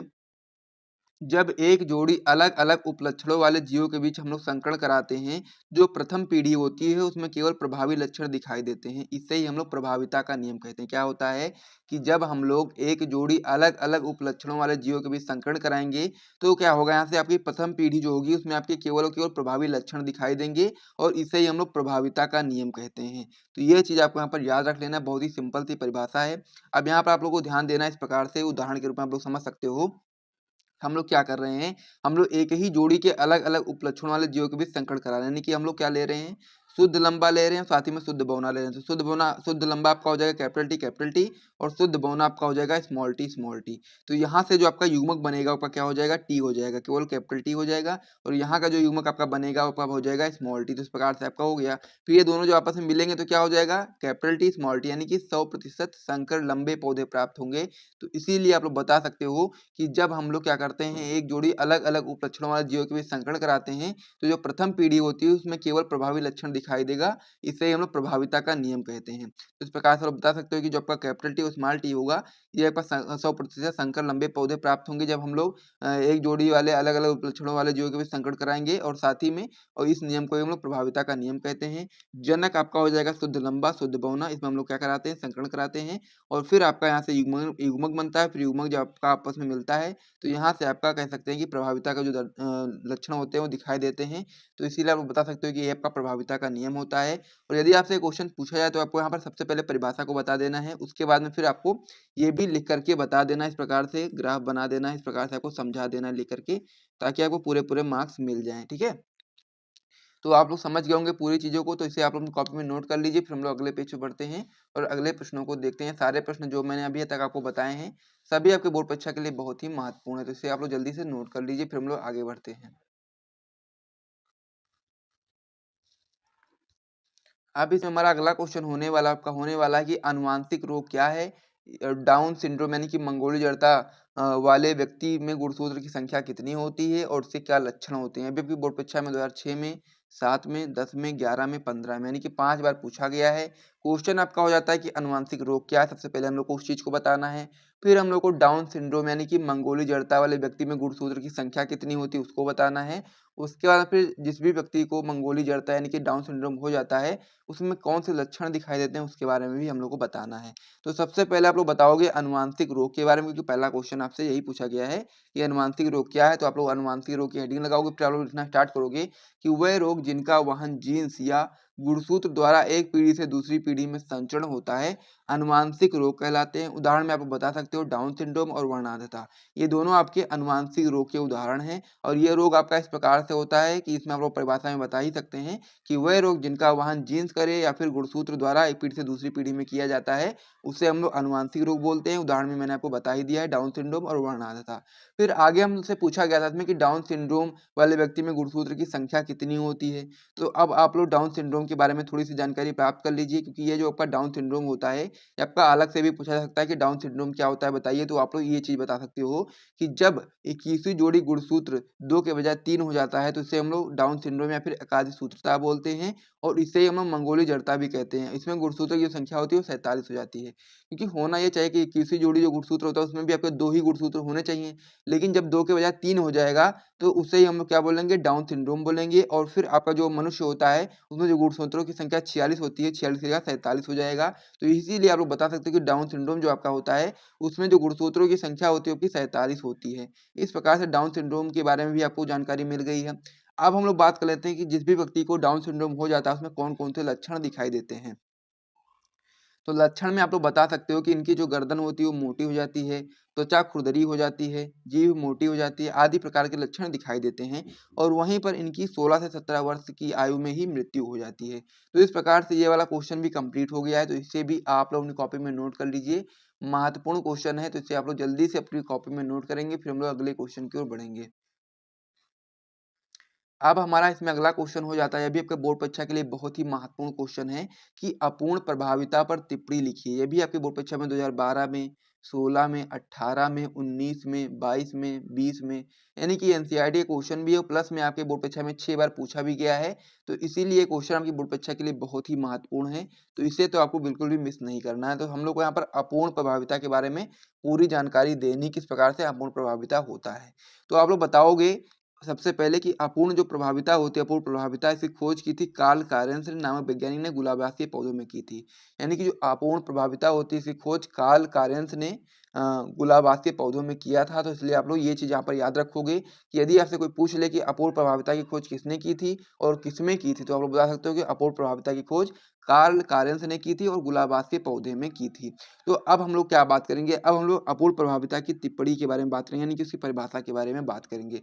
तो आप लोग बता सकते हो कि जब दो अलग-अलग उपलक्षणों वाले पौधों के बीच संकरण कराया जाता है, तो प्रथम पीढ़ी में ना तो प्रभावी लक्षण दिखाई देते हैं और ना ही अप्रभावी लक्षण दिखाई देते हैं, बल्कि दोनों लक्षणों के मध्य के लक्षण दिखाई देते हैं। यानी कहने का मतलब यह है कि जब हम लोग क्या कर रहे हैं, दो अलग-अलग उपलक्षणों वाले पौधों के बीच में संकरण कराते हैं, तो जो प्रथम पीढ़ी होती है उसमें ना ही आपके प्रभावी लक्षण दिखाई देंगे और ना ही अप्रभावी लक्षण दिखाई देंगे, बल्कि प्रभावी और अप्रभावी के बीच के लक्षण दिखाई देंगे। तो उसे ही हम लोग अपूर्ण प्रभाविता बोलते हैं। यहाँ पर आप लोग उदाहरण के माध्यम से समझ भी सकते हैं कि जैसा कि मान लीजिए आप लोगों ने दो अलग-अलग उपलक्षणों वाले पौधों को लिया है, यहाँ पर जैसे कि मान लीजिए लाल पुष्प लिया है और सफेद पुष्प लिया है। तो इन दोनों के बीच में जब हम लोग संकरण कराएँगे तो क्या चीज़ें प्राप्त होंगी, उसे हम लोग को समझना है। लाल पुष्प को हम लोग कैपिटल आर से प्रदर्शित करेंगे और आपका जो यानी कि जो सफेद पुष्प है इसको हम लोग स्मॉल आर से प्रदर्शित करेंगे। तो यहाँ पे जो आपका लाल पुष्प है, यहाँ से आपका युग्म निकल कर के आएगा कैपिटल आर और जो आपका सफ़ेद पुष्प है, यहाँ से आपका युग्म निकल कर के आएगा स्मॉल आर। तो ये दोनों जो आपस में मिलेंगे आपके, तो कैपिटल आर और स्मॉल आर यहाँ से आपका बन जाएगा संतान, जो कि आपकी 100% गुलाबी पुष्प होगी। यानी कि ना ही वो आपकी पुष्प जो आपकी होगी, वह ना ही लाल होगी और ना ही वह सफ़ेद होगी, बल्कि वो दोनों के मध्य में होगी, यानी कि गुलाबी होगी। तो इसलिए आप बता सकते हो कि जो आपकी F1 पीढ़ी होगी, उसमें जो संतान प्राप्त होगी, वो आपकी कैसी होगी? गुलाबी पुष्प होगा। इस प्रकार से आप लोग समझ गए। फिर हम लोग क्या करेंगे, जब हम लोग इसको और इसी के साथ एक और लेकर के आते हैं, फिर दोनों को हम लोग जब संकरण कराएँगे तो फिर क्या होगा उसे भी आइए समझ लेते हैं। यानी कि जब हम लोग क्या करेंगे, 100% जो गुलाबी पुष्प है इनका हम लोग इन्हीं के साथ में स्वसंकरण कराएँगे इस प्रकार से कि कैपिटल आर, स्मॉल आर संकरण कराएँगे हम लोग कैपिटल आर और स्मॉल आर से। तो क्या होगा, यहाँ से आपका युग्मन निकल कर के आएगा कैपिटल आर और यहाँ से आपका युग्मन निकलेगा स्मॉल आर और वही सेम चीज़ यहाँ से भी निकल कर के आएगी कैपिटल आर और स्मॉल आर। तो इसका जब हम लोग खाना बना करके निकालेंगे तो इस प्रकार से आपका हो जाएगा, कैपिटल आर ऊपर लिखोगे आप लोग, स्मॉल आर लिखोगे, फिर नीचे आप लोग कैपिटल और स्मॉल आर लिखोगे, फिर आप लोग जो इसका इससे कराओगे तो आपका हो जाएगा कैपिटल आर और जब आपका कैपिटल आर का स्मॉल आर से कराओगे तो आपका हो जाएगा कैपिटल आर स्मॉल आर और जब आप लोग क्या करोगे, स्मॉल आर को कैपिटल आर से कराओगे तो आपका हो जाएगा कैपिटल आर स्मॉल आर और जब आप लोग स्मॉल आर का स्मॉल आर से कराओगे तो आपका हो जाएगा स्मॉल आर। यानी यहाँ पर जब आप लोग अनुपात की बात करेंगे तो यहाँ से आप लोग देखोगे तो यहाँ पर एक जो पुष्प प्राप्त होगा आपका होगा लाल पुष्प और एक आपका होगा सफेद पुष्प। बाकी जो दो पुष्प प्राप्त होंगे आपको कैसे होंगे, गुलाबी पुष्प। यानी कि फिनोटाइप और जीनोटाइप रेशियो आपका हो जाएगा 1:2 और रेशियो 1 और आपका जीनोटाइप रेशियो हो जाएगा 1:2 रेशियो 1। तो इस प्रकार से आपका अपूर्ण प्रभाविता के बारे में पूर्ण जानकारी मैंने आपको समझा दी है। तो इसे भी आप अपनी कॉपी में नोट कर लीजिए। तो इस पेज को मैं यहाँ पर हटा देता हूँ। पहला महत्वपूर्ण प्रश्न होने वाला आपका होने वाला है कि मानव में लिंग निर्धारण से क्या तात्पर्य है, इसकी क्रियाविधि का रेखाचित्र द्वारा वर्णन कीजिए। बहुत ही ज्यादा महत्वपूर्ण क्वेश्चन है, आपकी बोर्ड परीक्षा में देख सकते भी आप लोग, आपकी बोर्ड परीक्षा में कई बार पूछा गया है, एनसीईआरटी क्वेश्चन भी है।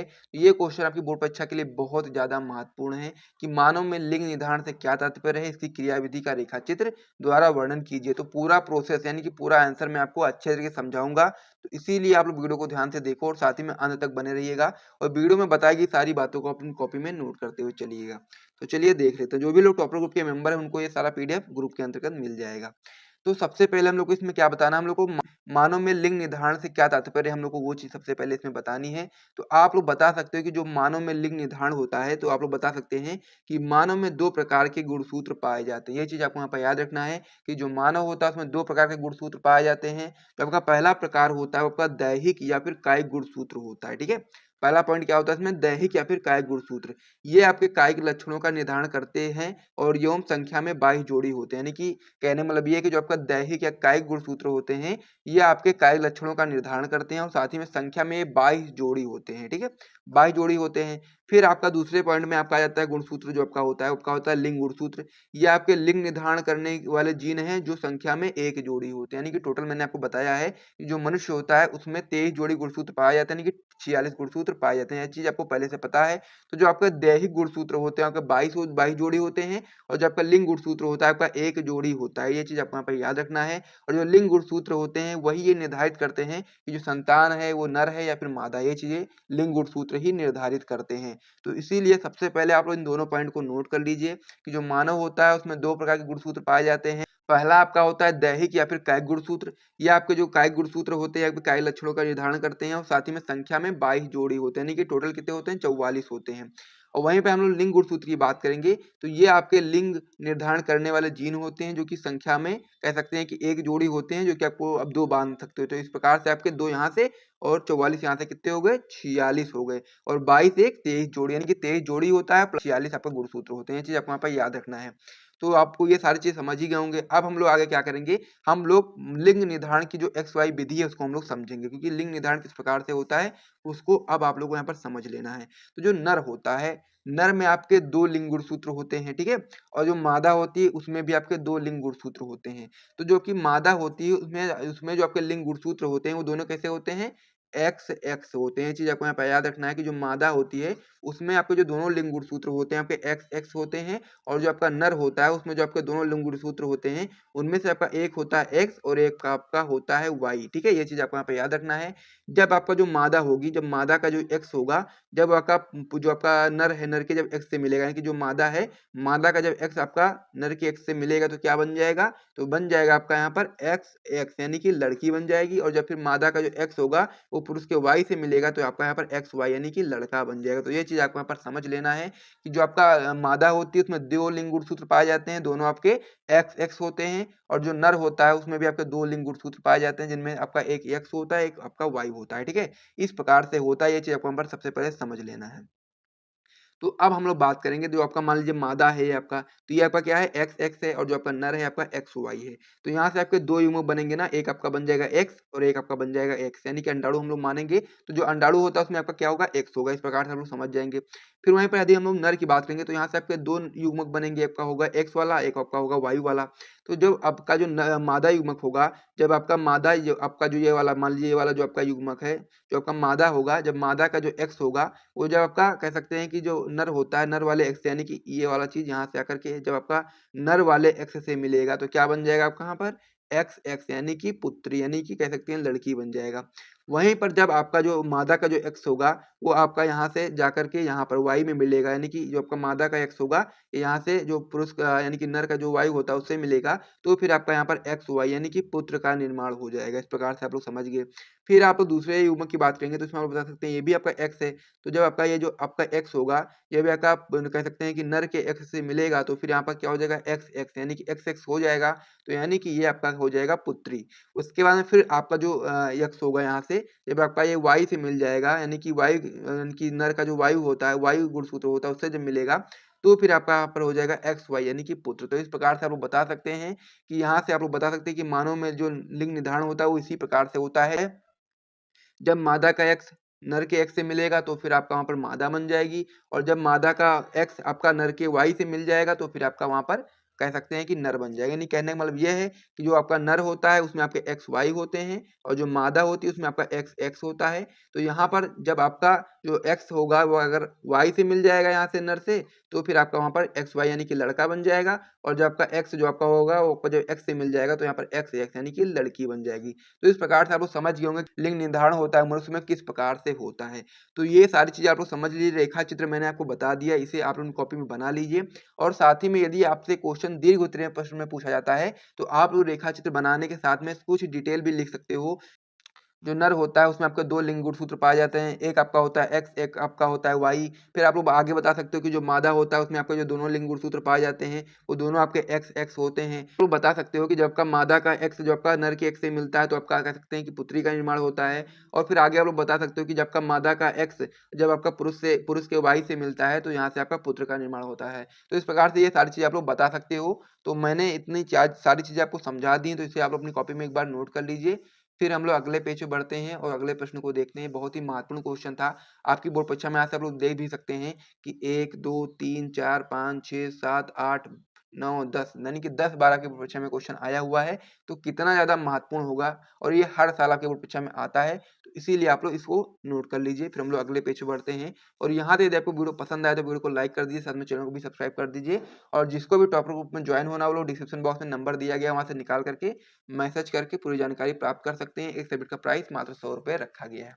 अब हम लोग अगले प्रश्न की ओर बढ़ते हैं। तो अब हमारा इसमें अगला प्रश्न हो जाता है कि जीनोटाइप तथा फिनोटाइप पर टिप्पणी कीजिए। ये भी आपका बहुत ही महत्वपूर्ण क्वेश्चन होता है। आपकी बोर्ड परीक्षा में 2006 में, 10 में, 11 में, 18 में, 19 में यानी कि 5 बार पूछा गया है। बहुत ही महत्वपूर्ण क्वेश्चन होता है।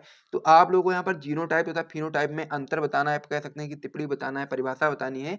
तो सबसे पहले आप लोग बताओगे जीनोटाइप की परिभाषा में। तो आप लोग बता सकते हो, जीनोटाइप हेडिंग लगाओगे, फिर आप लोग लिखना स्टार्ट करोगे कि जो जीव की जो जीनी संरचना होती है इसको हम लोग जीनोटाइप कहते हैं। सिंपल सी परिभाषा है कि जीव की जो जीनी संरचना होती है उसको हम लोग जीनोटाइप कहते हैं। अर्थात जीनोटाइप जीव के आनुवंशिक संगठन को प्रदर्शित करता है। जो जीनोटाइप होता है और जीव की जो जीनी संरचना होती है वो प्रदर्शित करता है। जो जीनोटाइप होता है और जीव की जो जीनी संरचना होती है इसको उनसे हम लोग जीनोटाइप कहते हैं। और जो जीनोटाइप होता है वो आपका जीव के जो आनुवंशिक संगठन होते हैं उनको प्रदर्शित करने का कार्य करता है।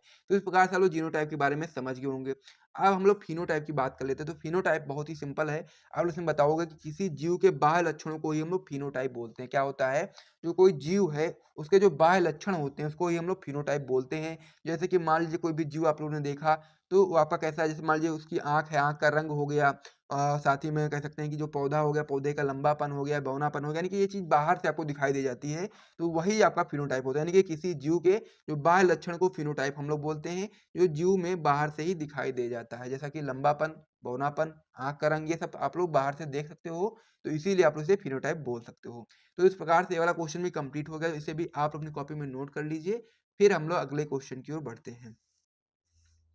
अगला जो हमारा क्वेश्चन हो जाता है ये भी आपका मोस्ट इंपॉर्टेंट क्वेश्चन हो जाता है। मेंडल के 3 नियम होते हैं। तीनों नियम आपके बोर्ड परीक्षा के लिए बहुत महत्वपूर्ण होते हैं। मेंडल का जो प्रभाविता का नियम होता है उसे भी मैंने आपको पहले वीडियोस में करा दिया था।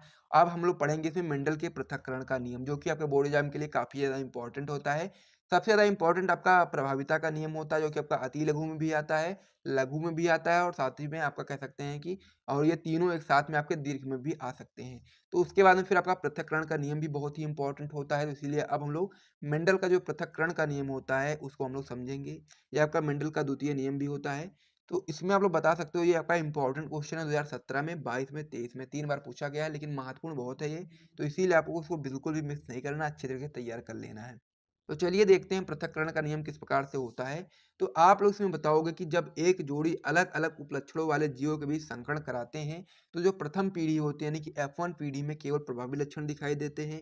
ये मैंने आपको प्रभाविता के नियम में बताया था। आगे आप लोग इसमें बताओगे लेकिन दूसरी जो पीढ़ी होती है इसमें प्रभावी और अप्रभावी दोनों लक्षण एक निश्चित अनुपात में अलग हो जाते हैं। इसे ही हम लोग पृथक्करण का नियम बोलते हैं। क्या बोलते हैं? पृथक्करण का नियम। होता यह है कि जब हम लोग एक जोड़ी अलग अलग उपलक्षणों वाले जीवों के बीच संकरण कराते हैं तो जो प्रथम पीढ़ी होती है उसमें केवल प्रभावी लक्षण दिखाई देंगे, लेकिन जो दूसरी पीढ़ी आएगी उसमें प्रभावी और अप्रभावी दोनों लक्षण दिखाई देंगे एक निश्चित अनुपात में। तो उसे ही हम लोग पृथक्करण का नियम बोलते हैं। इस प्रकार से आप लोग समझ भी सकते हो उदाहरण के माध्यम से। मान लीजिए आप लोगों ने क्या लिया, एक शुद्ध लंबा पौधा लिया, एक आप लोगों ने शुद्ध बौना पौधा लिया। लंबे पौधे को हम लोग कैपिटल टी से दर्शा दिए, और शुद्ध बौने पौधे को हम लोग स्मॉल टी से दर्शा दिए। ठीक है, ये आपका क्या हो गए, शुद्ध लंबा और शुद्ध बौना आपके जनक हो गए। तो यहाँ से जो आपका शुद्ध लंबा है, यहाँ से आपका जो युग्मन निकल करके आएगा आपका हो जाएगा कैपिटल टी, और जो शुद्ध बौना होगा यहाँ का जो युग्मन निकल करके आएगा आपका हो जाएगा स्मॉल टी। तो ये आपका हो जाएगा युग्मक। क्या हो जाएगा आपका? कैपिटल टी स्मॉल टी आपका युग्मक हो जाएगा। तो फिर जब आपका कैपिटल टी और स्मॉल टी आपस में मिलेंगे तो क्या होगा? कैपिटल टी और स्मॉल टी यानी कि 100% संकर लंबे पौधे प्राप्त होंगे। वो ना ही बहुत ज़्यादा लंबे होंगे और ना ही वो बौने होंगे, यानी कि बौने और लंबे के बीच के होंगे, तो उसे हम लोग 100% संकर लंबे पौधे बोलेंगे, जो कि आपकी प्रथम पीढ़ी यानी कि F1 पीढ़ी में दिखाई देंगे। तो ये आपका प्रभावी लक्षण इसमें दिखाई देगा। उसके बाद में फिर हम लोग जब क्या करेंगे, कैपिटल टी स्मॉल टी का जब हम लोग स्वासंकरण कराएंगे, तो फिर आगे मैंने आपको बताया था कि जब हम लोग दूसरी पीढ़ी में देखते हैं तो प्रभावी और अप्रभावी लक्षण दोनों एक ही निश्चित अनुपात में अलग हो जाते हैं। तो यहाँ पर आपको देखोगे, तो जब आप लोग क्या करोगे, कैपिटल टी स्मॉल टी और कैपिटल टी स्मॉल टी यानी कि स्वासंकरण कराओगे, तो यहाँ से आपका युग्म निकल कर आएगा कैपिटल टी और स्मॉल टी। यहाँ का भी युग्म सेम रहेगा इस प्रकार से। तो अब हम लोग आगे क्या करेंगे, पुनेट चौखाना बनाएंगे और चौखाने की मदद से हम लोग इसका अनुपात निकालेंगे। तो यहाँ पर आप लोग चौखाना इस प्रकार से बना सकते हैं। ऊपर आप लोग ये वाला युग्म लिख दीजिए कैपिटल टी स्मॉल टी, नीचे आप लोग ये वाला लिख दीजिए कैपिटल टी स्मॉल टी। तो जब आपका कैपिटल टी और स्मॉल टी आपस में मिलेंगे तो क्या हो जाएगा, कैपिटल टी यानी क्या हो जाएगा, शुद्ध लंबा पौधा। फिर आपका जो कैपिटल टी स्मॉल टी के साथ मिलेगा तो ये क्या हो जाएगा आपका, कैपिटल टी स्मॉल टी यानी कि संकर लंबा पौधा। इस प्रकार से आप लोग समझ गए। फिर आपका कैपिटल स्मॉल टी जब कैपिटल टी से मिलेगा तो कैपिटल टी स्मॉल टी हो जाएगा, तो ये भी आपका हो जाएगा संकर लंबा पौधा। और फिर जब आपका स्मॉल टी मिलेगा तो फिर क्या हो जाएगा आपका, शुद्ध बौना पौधा। तो इसमें आप लोग बता सकते हो जो फिनोटाइप अनुपात है वो आपका है 3:1। ठीक है, एक प्रभावी लक्षण ज़्यादा दिखाई दे रहा है और अप्रभावी लक्षण 1 है। जीनोटाइप अनुपात में आप बता सकते हो कि 1:2:1, यानी कि यहाँ पर आपका क्या हो रहा है, ये आपका हो रहा है एक शुद्ध लंबा पौधा, ये आपके संकर लंबे पौधे, और ये आपका बौना पौधा है, शुद्ध बौना पौधा। तो इस प्रकार से ये वाला क्वेश्चन प्रश्न होने वाला आपका होने वाला है कि डीएनए तथा आरएनए में अंतर स्पष्ट कीजिए। बहुत ज्यादा महत्वपूर्ण क्वेश्चन है। आपकी बोर्ड परीक्षा में 2005 में, 6 में, 7 में, 9 में, 10 में, 11 में, 12 में, 13 में, 14 में, 15 में, 14 में, 16 में, 19 में, 22 में, 23 में, यानी कि बहुत बार, यानी कि हर साल ये क्वेश्चन पूछा जाता है। तो इसीलिए आपको डीएनए तथा आरएनए में क्या अंतर होता है उसको अच्छे से समझ लेना है। ये दोनों आपके अलग तरीके से पूछे जा सकते हैं कि डीएनए क्या होता है उसके बारे में बताइए, तो आप लोग इतना लिख दोगे, और यदि आपसे आरएनए के बारे में पूछ ले तो आप लोग इतना लिख सकते हो। और यदि आपका ये दोनों अंतर में पूछा जाएगा, जो कि आपके हर साल पूछा जाता है, तो आप लोग ये पूरा लिखोगे। तो क्या क्या लिखोगे, पूरा चीजें मैं आपको अच्छे से समझाऊंगा। सबसे पहले आप लोग हेडिंग लगा दो इस प्रकार से, फिर हम लोग लिखना स्टार्ट करते हैं। सबसे पहले आप लोग इधर डीएनए का हेडिंग लगा दोगे, इधर आप लोग आरएनए का हेडिंग लगा दोगे। तो इसमें आप लोग डीएनए में पहला पॉइंट बताओगे कि यह मुख्य रूप से केंद्रक में पाया जाता है। जो डीएनए आपका होता है ये आपका मुख्य रूप से केंद्रक में पाया जाता है, तो इसलिए आप लोग पहला पॉइंट इसमें अच्छे तरीके से अपनी कॉपी में नोट कर लीजिए। फिर हम लोग आरएनए में पहला पॉइंट देखते हैं। तो डीएनए में मैंने आपको बताया कि आपका केंद्रक में पाया जाता है, लेकिन जो आपका आरएनए होता है ये आपका मुख्य रूप से कोशिका द्रव्य में पाया जाता है। तो इस प्रकार से डीएनए और आरएनए में जो एक एक पॉइंट थे, मैंने दोनों आप एक एक पॉइंट आपको समझा दिया है। फिर हम लोग अब अगले पॉइंट की ओर बढ़ते हैं। अब डीएनए में हमारा अगला पॉइंट हो जाता है कि इसका पूरा नाम डीऑक्सी राइबो न्यूक्लिक अम्ल है। यानी कि जो डीएनए होता है इसका पूरा नाम क्या होता है, फुल फॉर्म हमसे पूछा जा सकता है। तो आप लोग बता सकते हैं कि डीएनए का पूरा नाम होता है डीऑक्सी राइबो न्यूक्लिक अम्ल। ये क्वेश्चन आपका कह सकते हैं कि बहुविकल्पी प्रश्न में पूछा जा सकता है कि डीएनए का पूरा नाम बताइए। तो ये क्वेश्चन आपके लिए महत्वपूर्ण है, तो इसे आपको याद रखना है। फिर आपको इसमें बताना है कि आरएनए का पूरा नाम क्या होता है। तो आप लोग बता सकते हैं कि जो आरएनए होता है इसका पूरा नाम होता है राइबो न्यूक्लिक अम्ल। यानी कि जो डीएनए होता है इसका पूरा नाम डीऑक्सी राइबो न्यूक्लिक अम्ल, और जो आपका आरएनए होता है इसका पूरा नाम राइबो न्यूक्लिक अम्ल होता है। तो इस प्रकार से इसमें दो दो पॉइंट आपके कंप्लीट हो गए हैं। तो इन दोनों पॉइंट को आप लोग नोट कर लो जल्दी से। फिर हम लोग अगले पॉइंट की ओर बढ़ते हैं। अब डीएनए में आपका जो तीसरा पॉइंट हो जाता है वो क्या हो जाता है कि इसमें एजीटीसी, यानी कि ए मतलब होता है एडेनिन, जी मतलब होता है ग्वानिन, टी मतलब होता है थाइमिन, और सी मतलब होता है आपका साइटोसिन।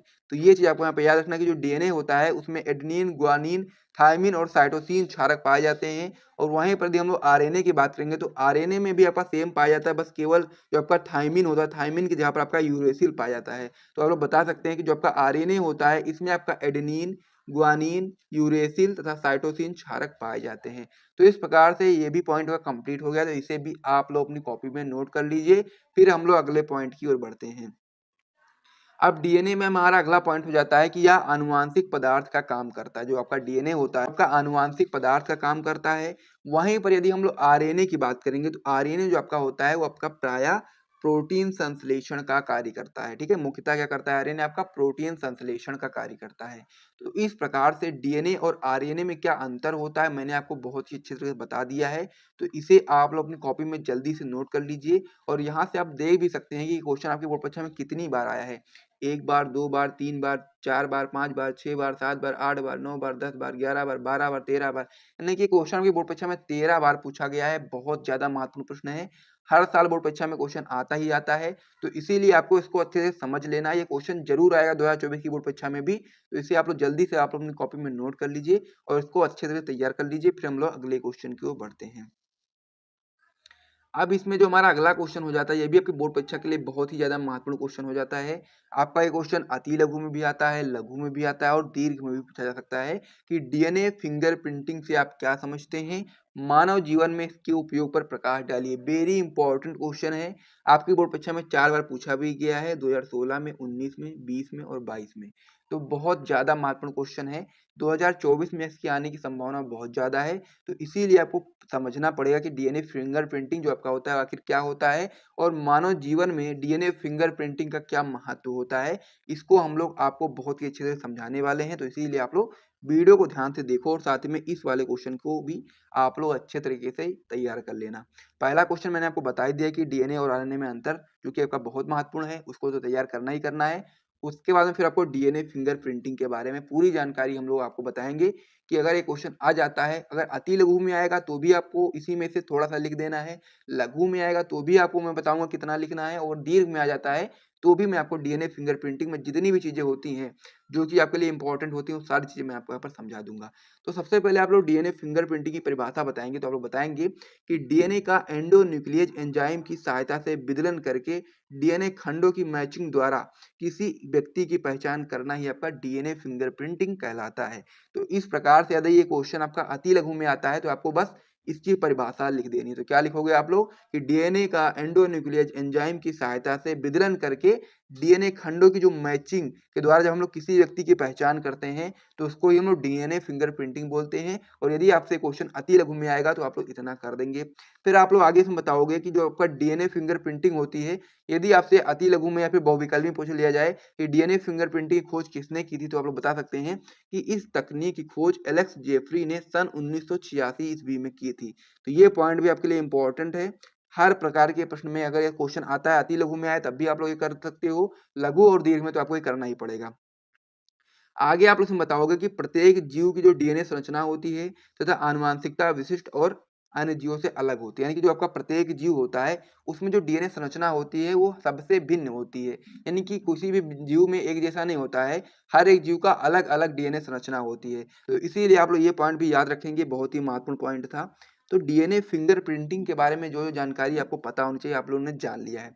अब हम लोग डीएनए फिंगरप्रिंटिंग की विधि को समझेंगे कि किस विधि के द्वारा हम लोग डीएनए फिंगरप्रिंटिंग का उपयोग करते हैं, किससे करते हैं, किस प्रकार से डीएनए फिंगरप्रिंटिंग आखिर होती है, उसको अब हम लोग समझेंगे। क्योंकि अगर आपका क्वेश्चन अति लघु में आएगा तो आपको इतना कर सकते हो, लेकिन जब आपका लघु में आएगा फिर दीर्घ में आएगा तो फिर आपको डीएनए फिंगरप्रिंटिंग की विधि भी बतानी पड़ेगी और साथ ही में डीएनए फिंगरप्रिंटिंग के क्या उपयोग होते हैं उसको भी बताना पड़ेगा, यानी कि उसका महत्व भी बताना पड़ेगा। तो अब हम लोग आगे इसमें समझेंगे कि डीएनए फिंगरप्रिंटिंग की विधि किस प्रकार से होती है। बहुत ही सिंपल सा है, कुछ इसमें करना नहीं है आपको, बहुत ही सिंपल सा 2-4 लाइन आपको समझ लेना है, बस आपको समझ जाओगे पूरा क्वेश्चन कैसे है। तो सबसे पहला पॉइंट आप लोग बताओगे कि डीएनए को पृथक करना। सबसे पहले हम लोग क्या करेंगे इसमें, डीएनए को पृथक करेंगे। अब डीएनए हम लोग शुक्राणु से भी कर सकते हैं, रक्त से भी कर सकते हैं, कंकाल से भी कर सकते हैं। तो जहाँ से भी हमको डीएनए मिलेगा वहाँ से हम लोग डीएनए को पृथक कर लेंगे। शुक्राणु से मिले तो शुक्राणु से, रक्त से मिले तो रक्त से, कंकाल से मिले तो कंकाल से। उसके बाद फिर दूसरा पॉइंट इसमें आपका आता है विधि में कि डीएनए को काटना, यानी कि एंडोन्यूक्लियस एंजाइम के द्वारा हम लोग क्या करेंगे, अब डीएनए को काटेंगे। फिर तीसरा पॉइंट आप लोग इसमें करोगे जेल विद्युत कण संचालन करना। पहले आप लोग क्या करोगे, सबसे पहले आप लोग डीएनए को पृथक करोगे किसी भी चीज से, जैसे आप शुक्राणु से करते हो या फिर रक्त से करते हो या फिर कंकाल से करते हो। उसके बाद में फिर हम लोग एंडोन्यूक्लियस एंजाइम के द्वारा उसको काटेंगे। फिर हम लोग जेल विद्युत कण संचालन करेंगे और फिर हम लोग चौथा पॉइंट जिसमें आपका हो जाएगा प्रोब का वीएनटीआरएस के साथ हम लोग जोड़ देंगे और फिर लास्ट में हम लोग फिंगरप्रिंट निकालेंगे। तो इस प्रकार से ये पूरी विधि होती है। 5 पॉइंट आप लोग समझ जाओगे, कोई दिक्कत इसमें आने वाली नहीं है। तो इतना आप लोग लिख दोगे, अगर ये क्वेश्चन आता है आपसे बोर्ड परीक्षा में तो ये भी आपको लिखना ही पड़ेगा। फिर इसमें लास्ट में आपको समझना है डीएनए फिंगरप्रिंटिंग के उपयोग। ये भी आपका बहुत ही महत्वपूर्ण है, डीएनए फिंगरप्रिंटिंग के उपयोग बताइए। तो इसमें भी आपको बहुत सारी चीज़ें बतानी है, तो हम लोग यहाँ पर 4 पॉइंट आपको बताएँगे और आप लोग अपने हिसाब से भी इसमें अगर कोई पॉइंट ऐड करना चाहो, बोर्ड एग्ज़ाम में अगर कोई पॉइंट आपको नहीं भी याद आ रहा हो, तो आप लोग ऐड कर सकते हो क्योंकि मूवी वगैरह देखते हो तो उसमें आपको सारी चीज़ें पहले से पता होंगी। पहला पॉइंट हम लोग क्या करते हैं, पैतृत्व निर्धारित करना, यानी कि पैतृत्व निर्धारित करने में हम लोग डीएनए फिंगरप्रिंटिंग का उपयोग करते हैं। यानी कि जैसे मान लीजिए कोई भी बच्चा है, तो उसके पिता का पता लगाने के लिए भी हम लोग डीएनए फिंगरप्रिंटिंग का उपयोग कर सकते हैं। दूसरा पॉइंट आप लोग बता सकते हैं कि व्यक्ति को निर्दोष साबित करने में, यानी कि मान लीजिए कोई भी मर्डर हो जाता है, तो अगर मान लीजिए व्यक्ति ने नहीं किया है, उसका कोई हाथ का निशान वगैरह नहीं है वहाँ पर, तो फिर उसको हम लोग डीएनए फिंगरप्रिंटिंग की सहायता से उसको निर्दोष भी साबित कर सकते हैं। तीसरा पॉइंट है, हम लोग इसमें बता सकते हैं कि हत्या या फिर बलात्कार जैसी घटनाओं में दोषी की पहचान करने में, यानी कि कोई भी व्यक्ति मान लीजिए हत्या करके चला जाता है, तो अगर वो किसी भी चाकू को छूता है या फिर उसको मारता है, तो उसका जो हाथ का जो निशान होगा उसके शरीर पे पड़ जाएगा और उसी से डीएनए फिंगरप्रिंटिंग की सहायता से ही हम लोग दोषी की पहचान कर सकते हैं कि किसने इसका मर्डर किया है फिर बलात्कार किया है। तो ये पॉइंट आप लोग याद कर सकते हो, महत्वपूर्ण पॉइंट है। फिर इसमें लास्ट पॉइंट आपका हो जाता है कि बाढ़ या फिर भूकंप में मारे गए लोगों की पहचान करने में, यानी कि ऐसा होता है कि बाढ़ या फिर भूकंप में जब कोई व्यक्ति मारा जाता है, तो ऐसा होता है कि कभी-कभी उसकी लाश पहचान में नहीं आती, तो उसको पहचान करने के लिए भी हम लोग डीएनए फिंगरप्रिंटिंग का उपयोग कर सकते हैं। तो इस प्रकार से ये सारी चीज़ें मैंने आपको करने वाले हैं, आपका होने वाला है कि कार्य के आधार पर आरएनए कितने प्रकार के होते हैं, इनका संक्षिप्त वर्णन कीजिए। अब ये आपका जो आरएनए का जो टॉपिक होता है, आपकी बोर्ड परीक्षा के लिए बहुत ही महत्वपूर्ण होता है और साथ ही में आपकी बोर्ड परीक्षा में कई बार आया हुआ भी है। आप लोग देख भी सकते हैं कि 2010 में, 11 में, 12 में, 14 में, 19 में। तो इस प्रकार से जो भी चीज़ें होती हैं आरएनए में, वो सारी चीज़ें मैं आपको समझा दूँगा। यदि ये क्वेश्चन आपकी बोर्ड परीक्षा में अति लघु में आएगा तब भी आप लोग कर पाओगे, यदि आप लोगों ने इस वीडियो को शुरू से लेकर के अंत तक देख लिया। अगर ये क्वेश्चन आपका लघु में आएगा तब भी आप लोग कर पाओगे और यदि आपसे क्वेश्चन दीर्घ में पूछा जाता है तब भी आप लोग आराम से कर पाओगे। लेकिन उसके लिए आपको वीडियो को ध्यान से देखना पड़ेगा और जैसे आप लोग वीडियो को शुरू से लेकर के अंत तक देख लेंगे, ये जो क्वेश्चन होगा पूर्ण रूप से कंप्लीट हो जाएगा। तो सबसे पहले आप लोगों को ये चीज़ लिखना है कि कार्य के आधार पर आरएनए कितने प्रकार के होते हैं, इनका संक्षिप्त वर्णन कीजिए। ये आपका जो क्वेश्चन होता है वेरी इंपॉर्टेंट क्वेश्चन होता है, तो सबसे पहले आप लोग इसको अपनी कॉपी में नोट कर लीजिए। फिर आप लोग उत्तर में बताओगे कि भौतिक लक्षणों तथा कार्यों के आधार पर जो आपका आरएनए होता है, वो निम्न 2 वर्गों में रखा जा सकता है। यानी कि जो आपका आरएनए होता है उसको हम लोग 2 वर्गों में रखते हैं। पहला आपका हो जाता है इसमें आनुवांशिक आरएनए, यानी कि जो आपका पहला होता है आपका हो जाता है आनुवांशिक आरएनए। तो इसमें आप लोग परिभाषा में बताओगे कि वह आरएनए जो आनुवांशिक पदार्थ के रूप में पाया जाता है उसे हम लोग आनुवांशिक आरएनए कहते हैं। उदाहरण में आप लोग बता सकते हैं कि समस्त पादप विषाणु में आपका क्या होता है, जो आपका आरएनए होता है वो आपका आनुवांशिक पदार्थ के रूप में कार्य करता है। जैसा कि डीएनए होता है ना, तो उसी तरीके से आनुवांशिक आरएनए आपका हो जाता है केवल और केवल समस्त पादप विषाणु में, ये आपका आनुवांशिक कह सकते हैं आनुवांशिक पदार्थ के रूप में कार्य करता है। और बाकी जो चीजें होती हैं जैसा कि यूकेरियोटिक जो हो गए, तो उसमें आपका ये जो आपका होता है आपका प्रोटीन संश्लेषण के रूप में कार्य करता है। तो ये चीज आपको यहाँ पर याद रखना है। तो चलिए हम लोग सबसे पहला पॉइंट मैंने आपको समझा दिया कि आपका जो आरएनए होता है उसको हम लोग 2 वर्गों में रखते हैं। एक आपका हो जाता है आनुवांशिक आरएनए, जिसमें कह सकते हैं कि जो आरएनए होता है वो आपका आनुवांशिक पदार्थ के रूप में कार्य करता है, उसे हम लोग आनुवांशिक आरएनए बोलते हैं। और ये आपका केवल और केवल समस्त पादप विषाणु में ये आपका पाया जाता है आनुवांशिक के रूप में, ठीक है। तो इस प्रकार से आपका पहला पॉइंट हो गया। दूसरा पॉइंट आप उसमें बता सकते हैं कि अनुवांशिक आरएनए, ठीक है, ये आपका मेन होता है।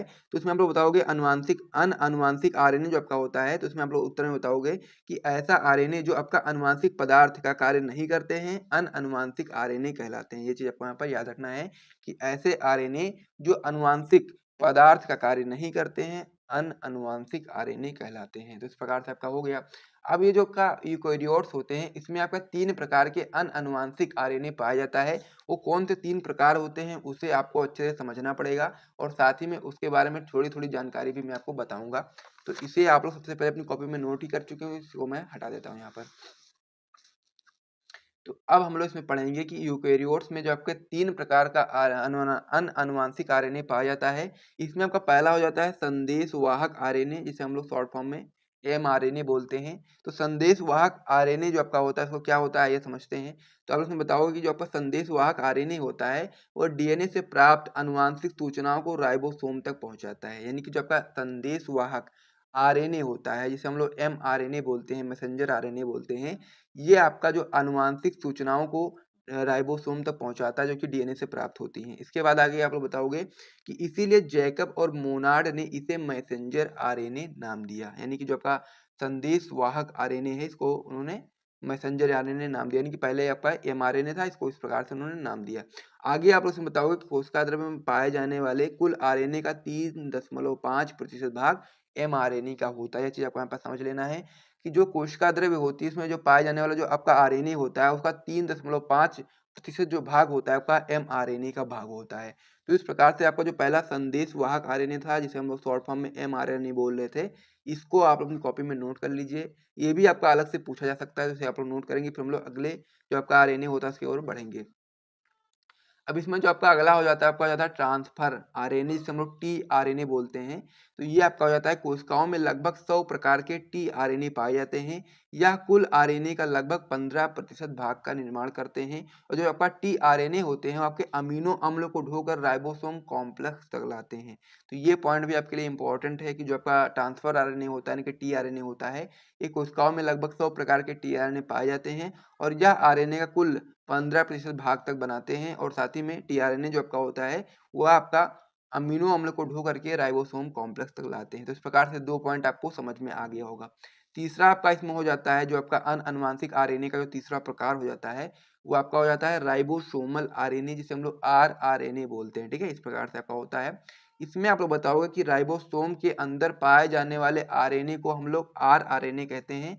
इसे घुलनशील आरएनए भी कहते हैं। या कुल आरएनए का लगभग 80% भाग का निर्माण करता है, यानी कि जो आपका आरआरएनए होता है ये आरएनए का सबसे ज्यादा भाग का निर्माण करता है। आगे आप लोग बताओगे इसका प्रमुख कार्य राइबोसोम का निर्माण करना है। तो इस प्रकार से ये वाला जो कंप्लीट हो गया है।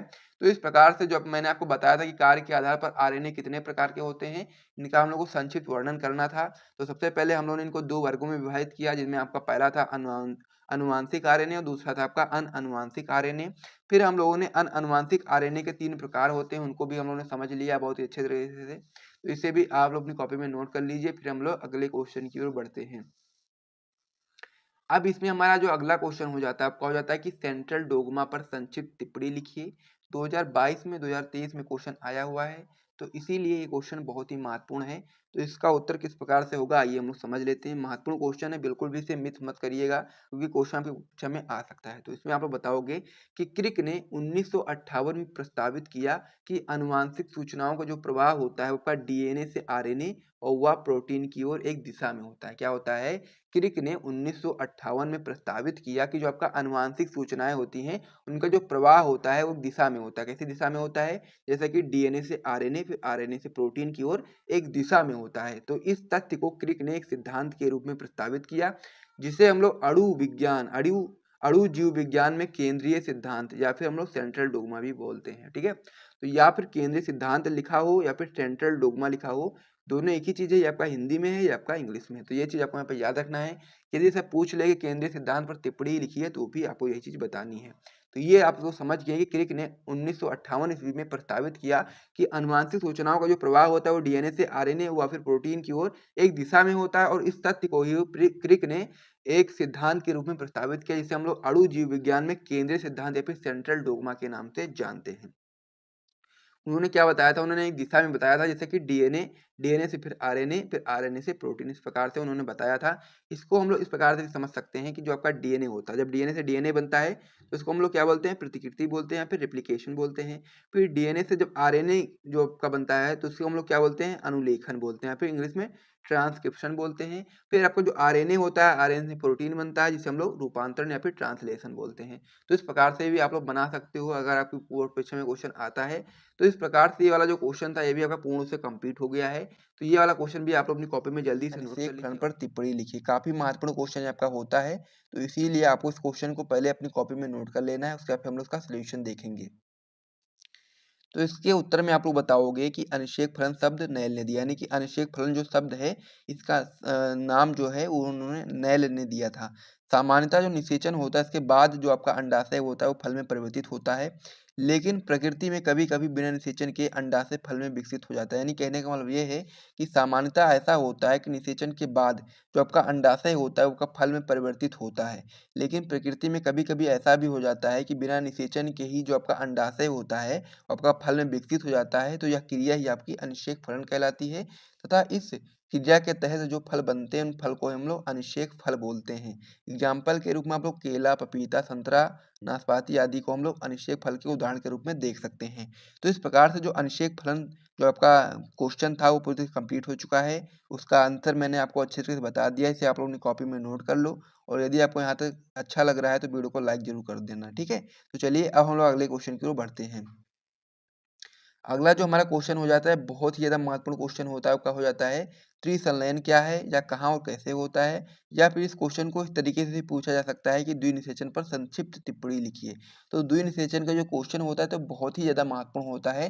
तो इसीलिए यदि आपको इस क्वेश्चन को अच्छे से कंप्लीट करना है तो आप लोग वीडियो को ध्यान से देखते रहना, और जितनी भी चीज़ें मैं आपको यहाँ पर बता रहा हूँ सभी को नोट करते हुए चलना, क्योंकि आपका ये जो क्वेश्चन है ये 5-6 बार आपके बोर्ड परीक्षा में आ चुका है और इसकी इस बार भी संभावना बहुत ज़्यादा है आने की।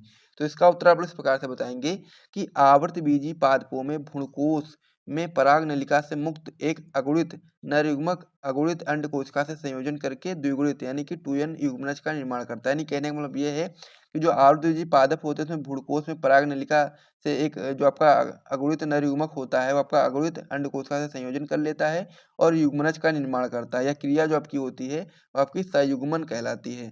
जबकि जो आपका दूसरा नरयुग्मक होता है वो आपका द्वितीयक ध्रुवीय केंद्रक यानी 2n जो पहले से ही होता है उसके साथ त्रिगुणित मिलकर के त्रिगुणित यानी कि 3n प्राथमिक भ्रूणपोष केंद्रक का निर्माण करता है। यही प्रक्रिया आपकी त्रिसंलयन कहलाती है। यानी कहने का मतलब ये है कि इसमें आपका 2 बार निषेचन होता है। पहली बार कब होता है, पहली बार जब आपका होता है जो आपका नर युग्मक होता है वो आपका जब अंड कोशिका से संयोजन कर लेता है तो उसे हम लोग पहली बार निषेचन बोलेंगे। और ये आपका 2n यानी कि युग्मनज का निर्माण करता है। यह क्रिया आपकी संयुग्मन कहलाती है।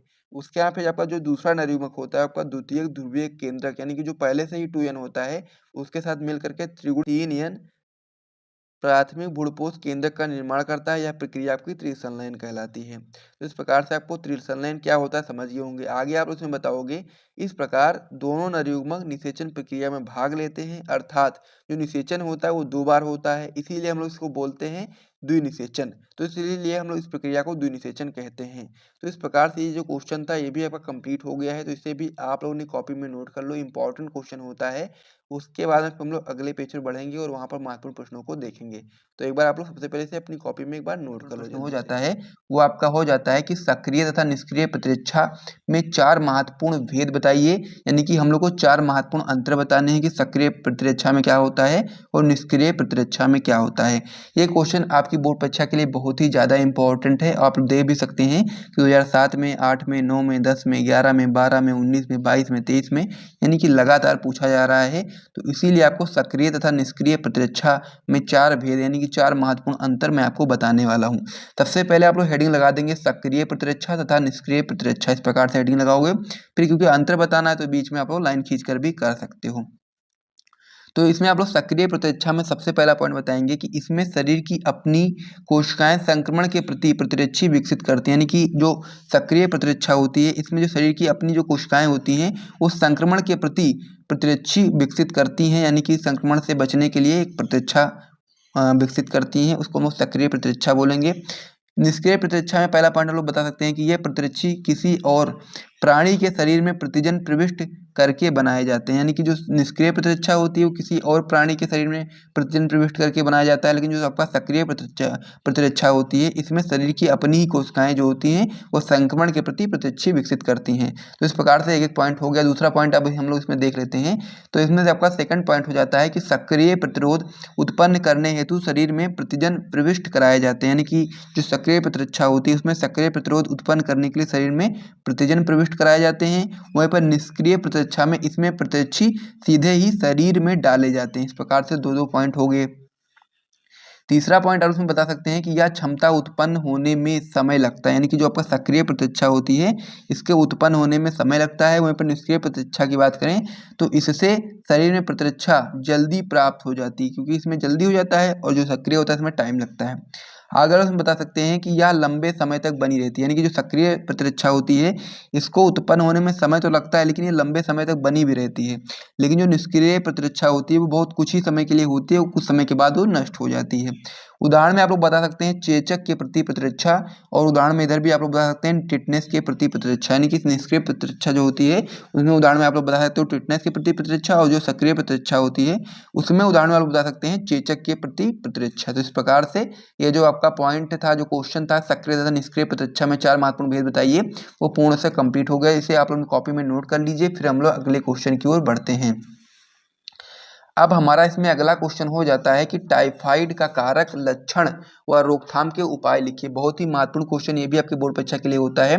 हम लोग को इसमें क्या बताना है, हम लोग को बताना है टाइफाइड के बारे में, उसका कारक क्या होता है उसके बारे में, और साथ ही में लक्षण भी बताने हैं टाइफाइड के क्या लक्षण होते हैं, और रोकथाम किस प्रकार से कर सकते हो उसको भी हम लोग को इसमें बताना है। तो इसमें हम लोग इंपॉर्टेंट क्वेश्चन है, आपकी बोर्ड परीक्षा में 4 बार पूछा भी गया है। तो इसका आंसर इस प्रकार से आप लोग समझेंगे। सबसे पहले आप लोग बताएंगे जो आपका टाइफाइड रोग होता है आपका साल्मोनेला टाइफी नामक जीवाणु से होता है, यानी कि जो टाइफाइड रोग होगा आपका उसका कारक कौन होगा, तो आप लोग बता सकते हैं साल्मोनेला टाइफी नामक जीवाणु से होता है। आगे आप लोग इसमें बता सकते हैं कि यह रोग प्रायः 1 से 15 वर्ष के आयु वर्ग के बच्चों में होता है।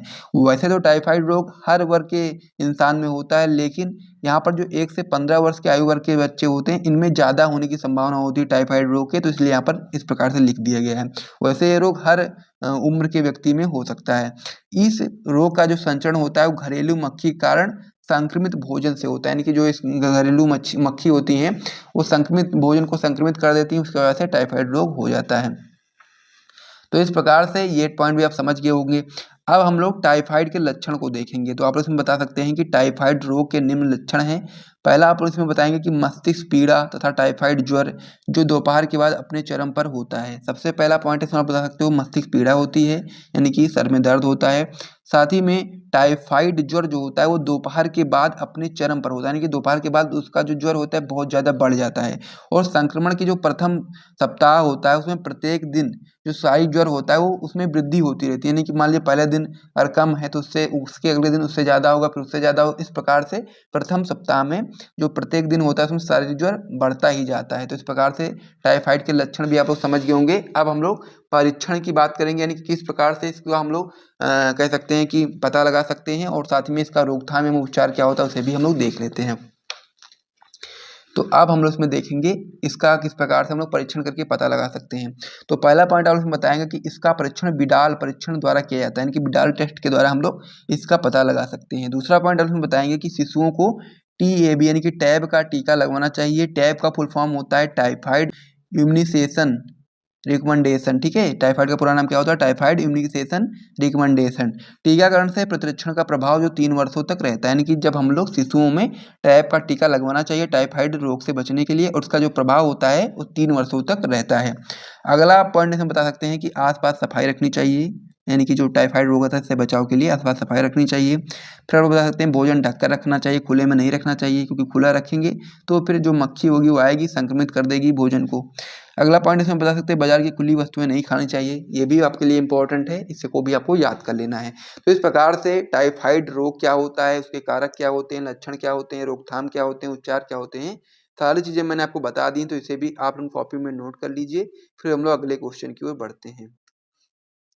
अब इसमें हमारा अगला क्वेश्चन हो जाता है कि इंटरफेरेंस क्या है, प्रतिरक्षी अनुक्रिया में इसका महत्व समझाइए। ये भी आपका वेरी इंपॉर्टेंट क्वेश्चन है, और आपकी बोर्ड परीक्षा में कई बार पूछा गया। आप लोग देख भी सकते हैं यहाँ से 2005 में, 6 में, 8 में, 9 में, 10 में, 11 में, 14 में, 16 में। तो इस प्रकार से ये सारी चीज़ लिखने का बस यही कह सकते हैं कारण है कि आप लोग को पता चले कि कौन सा क्वेश्चन कितना महत्वपूर्ण है, कितनी बार पूछा गया है। इसी की वजह से मैं ये चीज़ लिख देता हूँ ताकि आपको पता रहे कि ये क्वेश्चन महत्वपूर्ण है, पूछा जा रहा है, तो इसका मतलब है कि ये अगले साल भी पूछा जा सकता है। तो इसी वजह से मैं ये चीज़ लिख देता हूँ यहाँ पर। तो इंटरफेरेंस क्या होता है उसके बारे में हमको यहाँ पर जानकारी देनी है। तो आप लोग बता सकते हैं कि जो इंटरफेरेंस होता है आपका कशेरुकी जंतुओं में विषाणु से संक्रमित कोशिकाओं द्वारा स्रावित एक ग्लाइकोप्रोटीन पदार्थ है, जो इन कोशिकाओं को विषाणु से संक्रमण के विरुद्ध सुरक्षा प्रदान करते हैं, ठीक है। ये चीज़ आपको यहाँ पे याद रखना है कि जो इंटरफेरेंस होता है या कशेरुकी जंतुओं में विषाणु से संक्रमित कोशिकाओं द्वारा स्रावित एक ग्लाइकोप्रोटीन पदार्थ है, जो इन कोशिकाओं को विषाणु से संक्रमण के विरुद्ध सुरक्षा प्रदान करती है, ठीक है। आगे हम बताएंगे कि आइसेक्स तथा लिंडनमैन ने सन 1957 में इस प्रकार के प्रोटीन का पता लगाया, और चूंकि इसके द्वारा अंतःकोश के विषाणुओं के गुणन को रोका जाता है, इसीलिए इसको हम लोग इंटरफेरॉन बोलते हैं। इस प्रकार से इतना पॉइंट आपको समझ लेना है। इसे आप लोगों को अपनी कॉपी में नोट भी करते हुए चलना, ठीक है। आगे वाला उसमें बता सकते हैं कि इंटरफेरेंस विषाणु के केंद्रकीय अम्ल संश्लेषक तंत्र को बाधित करते हैं, किंतु ये किसी भी प्रकार कोशिका के उपापचय में कोई बाधा नहीं डालते। इंटरफेरेंस का जो उपयोग होता है वो संक्रमित कोशिकाओं द्वारा अन्य स्वस्थ कोशिकाओं को बचाने हेतु भी किया जाता है, यानी कि जो संक्रमित कोशिकाएं होती हैं उसको बचाने के लिए भी इंटरफेरेंस का उपयोग किया जाता है। ठीक है, यानी कि जो संक्रमित कोशिकाएं होंगी उसके द्वारा हम लोग अन्य जो स्वस्थ कोशिकाएं होती हैं उसको संक्रमण ना हो, इसको रोकने के लिए हम लोग इंटरफेरेंस का उपयोग करते हैं, जिससे वह सूचना ग्रहण करके अपना बचाव कर सकें। ये पॉइंट आपको यहाँ पर याद कर लेना है।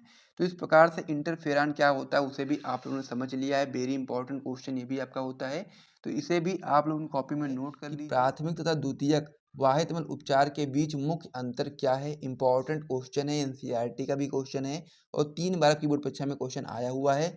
महत्वपूर्ण है, आपको पता होना चाहिए कि प्राथमिक और द्वितीयक वाहितमल उपचार के बीच में क्या मुख्य अंतर है, उसको हम लोग को यहाँ पर समझना पड़ेगा, क्योंकि ये क्वेश्चन आपकी बोर्ड परीक्षा में कई बार पूछा गया है और ये आपसे पूछा भी जा सकता है।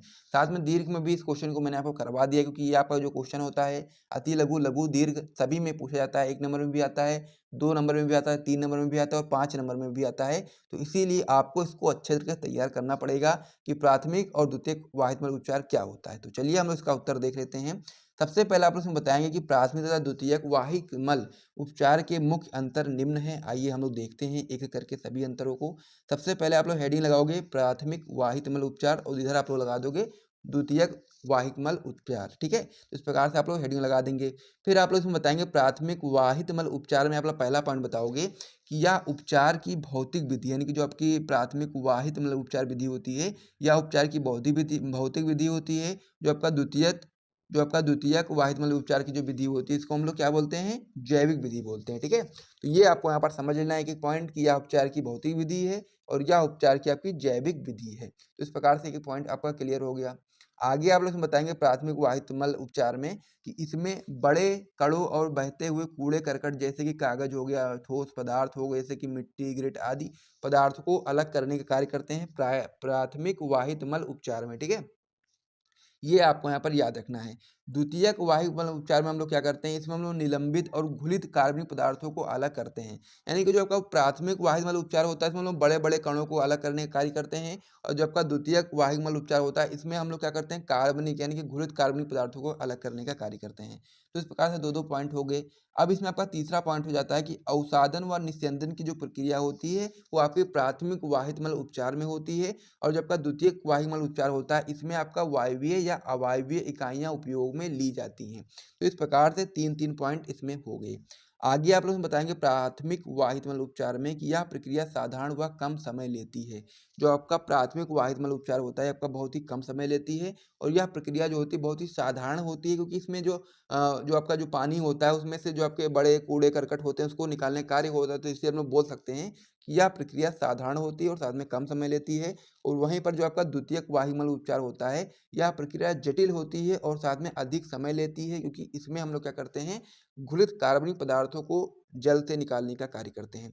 तो इस प्रकार से ये आपका जो पूरा क्वेश्चन था कि प्राथमिक और द्वितीयक वाहिमल उपचार के बीच मुख्य अंतर स्पष्ट कीजिए, तो मैंने आपको समझा दिया है। आप लोग अपनी कॉपी में नोट कर लेना, और जो भी लोग टॉपर ग्रुप के स्टूडेंट हैं उनको इसका पीडीएफ ग्रुप में मिल जाएगा। तो चलिए अब हम लोग अगले क्वेश्चन की ओर बढ़ते हैं। अब इसमें हमारा अगला क्वेश्चन हो जाता है कि प्रतिजैविक किसे कहते हैं और मानव के लिए प्रतिजैविकों का क्या महत्व है। ये भी आपका बहुत ही ज़्यादा महत्वपूर्ण क्वेश्चन है।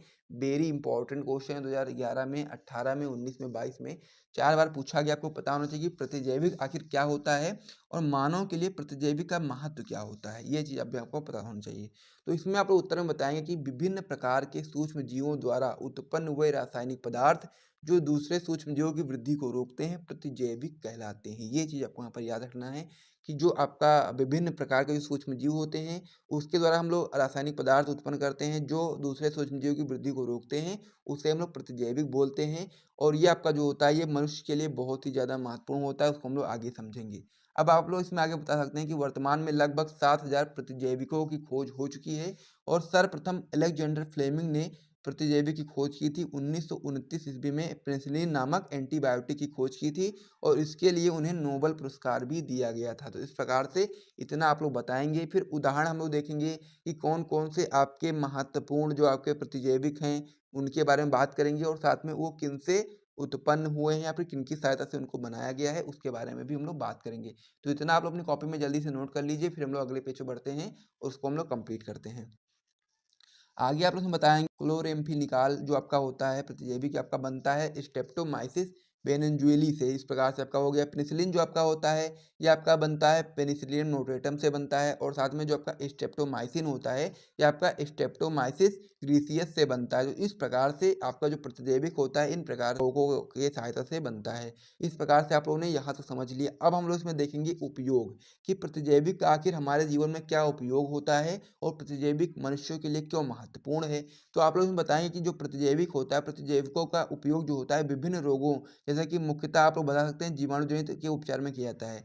वैसे तो जो प्रतिजैविक होते हैं उनका उपयोग हम लोग विभिन्न प्रकार के रोगों से बचने के लिए करते हैं दवाइयों के रूप में, लेकिन जो मुख्यतः होता है मुख्यतः हम लोग जीवाणु जनित रोगों से ही बचने के लिए हम लोग प्रतिजैविकों का उपयोग करते हैं। इस प्रकार से यहाँ तक समझ गए। आगे आप लोग बता सकते हैं कि ये औषधियाँ अन्य सूक्ष्मजीवों की वृद्धि का संदमन कर उनको नष्ट कर देती हैं। ठीक है, जो अन्य सूक्ष्मजीव होते हैं जो हानिकारक होते हैं हमारे शरीर के लिए उनको क्या कर देती हैं, उनकी वृद्धि का संदमन कर देती हैं और फिर उनको नष्ट कर देती हैं। तो इस प्रकार से जो आपका प्रतिजैविक वाला क्वेश्चन था कि प्रतिजैविक किसे कहते हैं और मानव के लिए प्रतिजैविकों का क्या महत्व है, तो उसे मैंने आपको अच्छे तरीके से समझा दिया। तो इसे भी आप लोग अपनी कॉपी में नोट कर लो। फिर हम लोग अगले क्वेश्चन की ओर बढ़ते हैं। अगला जो हमारा क्वेश्चन हो जाता है ये भी आपका बहुत ही महत्वपूर्ण क्वेश्चन हो जाता है कि बायोगैस क्या है और इससे मनुष्य को होने वाले 2 लाभ बताइए। वेरी इंपॉर्टेंट क्वेश्चन ये भी आपका होता है। इंपॉर्टेंट इसलिए है क्योंकि आपके बोर्ड परीक्षा में 5 बार पूछा भी गया है और ये पूछा भी जा सकता है, तो इसीलिए आपको इसको अच्छे तरीके से समझना पड़ेगा। तो इसमें आप लोग क्या बताएंगे, आप लोग इसमें उत्तर में बताएंगे कि बायोगैस जो होती है वो मीथेन की प्रचुरता वाली ईंधन गैस है और ये गैस जैव भार के अवायवीय विखंडन या किण्वन से उत्पन्न होती है। तो बायोगैस कैसे उत्पन्न होती है आप लोग बता सकते हैं कि बायोगैस मीथेन की प्रचुरता वाली ईंधन गैस है और ये गैस जैव भार के अवायवीय विखंडन या किण्वन से उत्पन्न होती है। आगे आप लोग बता सकते हैं कि जो आपका बायोगैस होता है उसके घटक कौन कौन से होते हैं। तो आप लोग बता सकते हैं कि बायोगैस में 50 से 70% CH4 यानी कि मीथेन होता है, 30 से 40% आपका CO2 यानी कि कार्बन डाइऑक्साइड होता है, 1% आपका H2S होता है तथा सूक्ष्म मात्रा में आपका H2 हो गया, N2 हो गया, O2 हो गया तथा CO होती है। तो ये आपके बायोगैस के घटक हो गए। यदि आपसे कोई पूछे कि बायोगैस क्या है तो आप लोग यहाँ बता सकते हैं कि बायोगैस मीथेन की प्रचुरता वाली ईंधन गैस है और ये गैस जैव भार के अवायवीय विखंडन या किण्वन से उत्पन्न होती है। और यदि आपसे कोई पूछे कि बायोगैस के जो घटक हैं उनका नाम बताइए तो आप लोग इस प्रकार से बता सकते हैं कि बायोगैस में 50 से 70% CH4 यानी कि मीथेन पाई जाती है, 30 से 40% आपका CO2, 1% आपका H2S और तथा सूक्ष्म मात्रा में H2, N2, O2 तथा CO होती है। इस प्रकार से घटक भी बता सकते हैं। उसके बाद फिर आपसे इसमें पूछा गया था कि इससे मनुष्य को होने वाले 2 लाभ बताइए। तो बायोगैस से बहुत सारे लाभ होते हैं, लेकिन हम लोग को यहाँ पर 2 लाभ बताने, तो 2 लाभ आप लोग आराम से बता सकते हैं कि पहला लाभ आप लोग बताएंगे कि बायोगैस के निर्माण के बाद बचे अपशिष्ट का उपयोग खाद के रूप में खेतों में किया जाता है। यानी कि सबसे पहले हम लोग बायोगैस का निर्माण करते हैं और उससे हम लोग बहुत सारे लाभ को उठाते हैं। उसका फिर जो आपका अपशिष्ट बच जाता है उसका उपयोग हम लोग क्या करते हैं, खाद के रूप में करते हैं खेतों में, जो कि हमारे खेतों के लिए बहुत ही ज़्यादा महत्वपूर्ण होता है। दूसरा पॉइंट आप लोग बता सकते हैं कि इस गैस का उपयोग हम लोग प्रकाश तथा खाना बनाने में किया जाता है। यानी कि जो बायोगैस होता है उसका प्रयोग हम लोग प्रकाश के लिए करते हैं, यानी कि उजाला करने के लिए करते हैं, साथ में खाना बनाने के लिए भी हम लोग बायोगैस का उपयोग करते हैं। तो इस प्रकार से बायोगैस क्या है और इससे मनुष्य को होने वाले 2 लाभ मैंने आपको बता दिए हैं। तो इसे आप लोग कॉपी में नोट कर लो। ये भी क्वेश्चन आपकी बोर्ड परीक्षा में 1 नंबर में, 2 नंबर में और 3 नंबर में पूछा जा सकता है, महत्वपूर्ण है। तो इसे आप लोग तैयार कर लो, याद कर लो, अपनी कॉपी में नोट कर लो और साथ ही में अपने दोस्तों के साथ इस वीडियो को शेयर कर दो। और है वो आपका क्वेश्चन होने वाला है कि पारिस्थितिक तंत्र की परिभाषा लिखिए, खाद्य श्रृंखला एवं खाद्य जाल में अंतर स्पष्ट कीजिए। तो हम लोग इसमें सबसे पहले क्या बताना है, हम लोग को सबसे पहले इसमें बताना है कि पारिस्थितिक तंत्र की परिभाषा हम लोग को सबसे पहले इसमें देना है और उसके बाद में फिर हम लोग को खाद्य श्रृंखला एवं खाद्य जाल में अंतर स्पष्ट करना है। वेरी इंपॉर्टेंट क्वेश्चन है, साथ में एनसीईआरटी का भी क्वेश्चन है 2007 में, 8 में, 9 में, 11 में, 14 में, 16 में, यानी कह सकते हैं आप लोग 6 बार आपकी बोर्ड परीक्षा में क्वेश्चन आया हुआ है। तो आपको पता होना चाहिए सबसे ज़्यादा इसमें इंपॉर्टेंट क्वेश्चन में खाद्य श्रृंखला एवं खाद्य जाल में अंतर, तो ये चीज़ आपको बिल्कुल भी मिस नहीं करना है। सबसे पहले हम लोग इसमें देखेंगे पारिस्थितिक तंत्र की परिभाषा, उसके बाद में फिर हम लोग खाद्य श्रृंखला और खाद्य जाल में जो अंतर होता है उसको भी समझेंगे। फिर ये आपका क्वेश्चन कंप्लीट हो जाएगा। वेरी इंपॉर्टेंट क्वेश्चन है, आप लोग देख भी सकते हैं कि आपकी बोर्ड परीक्षा में क्वेश्चन बहुत बार आया है और इस बार भी आने की इसकी संभावना बहुत ज़्यादा है। तो इसीलिए आप लोग उसको अच्छे तरीके से समझिएगा और अपनी कॉपी में नोट कर लीजिएगा। चलिए हम लोग इसका उत्तर देखना शुरू करते हैं। तो आप लोग सबसे पहले इसमें बताएंगे पारिस्थितिक तंत्र की परिभाषा। तो इसमें आप लोग बता सकते हैं कि वह तंत्र जो वातावरण के जैविक तथा अजैविक कारकों के परस्पर संबंधों तथा प्रक्रियाओं को व्यक्त करता है पारिस्थितिक या फिर बोल सकते हैं पारितंत्र कहलाता है। बहुत ही सिंपल सी परिभाषा है कि वह तंत्र जो वातावरण के जैविक तथा अजैविक कारकों के परस्पर संबंधों तथा प्रक्रियाओं को व्यक्त करता है, आपका वही पारिस्थितिक तंत्र या फिर आप लोग बोल सकते हैं पारितंत्र कहलाता है। दोनों एक ही चीज है, पारिस्थितिक तंत्र बोलो आप लोग या फिर पारितंत्र बोलो। तो ये चीज आपको यहाँ पर समझ लेना है कि वह तंत्र जो वातावरण के जैविक तथा अजैविक कारकों के परस्पर संबंध तथा प्रक्रियाओं को व्यक्त करता है उसको हम लोग पारतंत्र बोलते हैं। तो इस प्रकार से आप लोगों ने पारतंत्र की परिभाषा को समझ लिया है। अब हम लोग उसमें देखेंगे खाद्य श्रृंखला एवं खाद्य जाल में अंतर। सबसे पहले आप लोग हेडिंग लगा दोगे खाद्य श्रृंखला इस साइड में और इधर आप लोग लगा दोगे खाद्य जाल। फिर हम लोग इसमें उत्तर देखना स्टार्ट करेंगे और खाद्य श्रृंखला और खाद्य जाल में जो कह सकते हैं कि अंतर होगा उस अंतर को मैं आपको यहाँ पर अच्छे तरीके से समझाने वाला हूँ। तो खाद्य श्रृंखला में आप लोग सबसे पहला पॉइंट इसमें बता सकते हैं कि इसमें जीवधारियों की जो संख्या होती है वो सीमित होती है, यानी कि खाद्य श्रृंखला में जीवधारियों की संख्या सीमित होती है। और वहीं पर खाद्य जाल की बात करेंगे तो इसमें जीवधारियों की जो संख्या होती है उसकी कोई सीमा नहीं होती, उसकी कोई लिमिट नहीं होती, यानी कि वह आपकी असीमित होती है। तो बहुत ही इंपॉर्टेंट था पहला पहला पॉइंट इसमें। खाद्य श्रृंखला में हम लोगों ने देखा कि इसमें जीवधारियों की संख्या क्या होती है, सीमित होती है, और खाद्य जाल में जीवधारियों की संख्या असीमित होती है। तो इस प्रकार से एक एक पॉइंट हो गया है। अब हम लोग खाद्य श्रृंखला में दूसरा पॉइंट देखेंगे। तो इसमें आप लोग बता सकते हैं कि इसमें केवल एक श्रृंखला होती है, यानी खाद्य श्रृंखला में केवल एक श्रृंखला होती है। लेकिन खाद्य जाल की जब हम बात करेंगे तो इसमें अनेक खाद्य श्रृंखलाएं मिल करके आपका खाद्य जाल बनाती हैं। तो ये दोनों पॉइंट आपके लिए बहुत ही महत्वपूर्ण है, दोनों को नोट करिए। फिर हम लोग इसमें तीसरा पॉइंट देखते हैं। खाद्य श्रृंखला में जो आपका तीसरा पॉइंट हो जाता है, आपका हो जाता है कि इसके माध्यम से ऊर्जा का स्थानांतरण एक मार्ग से होता है, यानी कि खाद्य श्रृंखला के माध्यम से ऊर्जा का स्थानांतरण एक मार्ग से होता है। वहीं पर खाद्य जाल की बात करेंगे तो इसके माध्यम से ऊर्जा का जो स्थानांतरण होता है वह आपका अनेक मार्गों से होता है। इस प्रकार से खाद्य श्रृंखला और खाद्य जाल में जो अंतर था उसे भी आप लोगों ने समझ लिया है। बहुत ही महत्वपूर्ण क्वेश्चन था, आपके बोर्ड परीक्षा में कई बार पूछा गया, इसे नोट कर लीजिए। फिर हम लोग अगले क्वेश्चन की ओर बढ़ेंगे। तो सबसे पहले आप लोग से जो क्वेश्चन पूछा गया था, क्वेश्चन पूछा गया था कि पारिस्थितिक तंत्र की परिभाषा दीजिए तथा खाद्य श्रृंखला एवं खाद्य जाल में अंतर स्पष्ट कीजिए। तो दोनों का आंसर मैंने आपको बता दिया है, तो आप लोग इसे जल्दी से अपनी कॉपी में नोट कर लीजिए। फिर हम लोग अगले क्वेश्चन की ओर बढ़ने वाले हैं। अब इसमें जो हमारा अगला क्वेश्चन हो जाता है, आपका हो जाता है कि रेड डाटा बुक से आप क्या समझते हैं। आपका वेरी इंपॉर्टेंट क्वेश्चन होता है। वेरी इंपॉर्टेंट क्वेश्चन इसलिए क्योंकि आपकी बोर्ड परीक्षा में 2014 में, 18 में, 22 में, 23 में आया हुआ है। और यदि आप लोगों ने कुछ भी पढ़ा होगा बायोलॉजी में तो आपको ये जरूर पता होगा कि रेड डाटा बुक आपकी बोर्ड परीक्षा के लिए बहुत ही महत्वपूर्ण है। तो इसको आइए हम लोग समझ लेते हैं कि रेड डाटा बुक आखिर क्या होता है। चलिए हम लोग इसको देख लेते हैं। तो इसमें आप लोग बताएंगे IUCN। तो ये IUCN क्या होता है, सकते हैं कि जो फुल फॉर्म होता है उससे आप लोग समझ लीजिए। तो IUCN का जो फुल फॉर्म होता है आपका हो जाता है कि international union for the conservation of nature एवं नेचुरल रिसोर्सेज। ये आपका फुल फॉर्म होता है IUCN। यदि आपसे बोर्ड परीक्षा में क्वेश्चन पूछ ले कि IUCN का फुल फॉर्म बताइए तो आप लोग बता सकते हैं international union for the conservation of nature एवं नेचुरल रिसोर्सेज। आपका फुल फॉर्म होता है IUCN।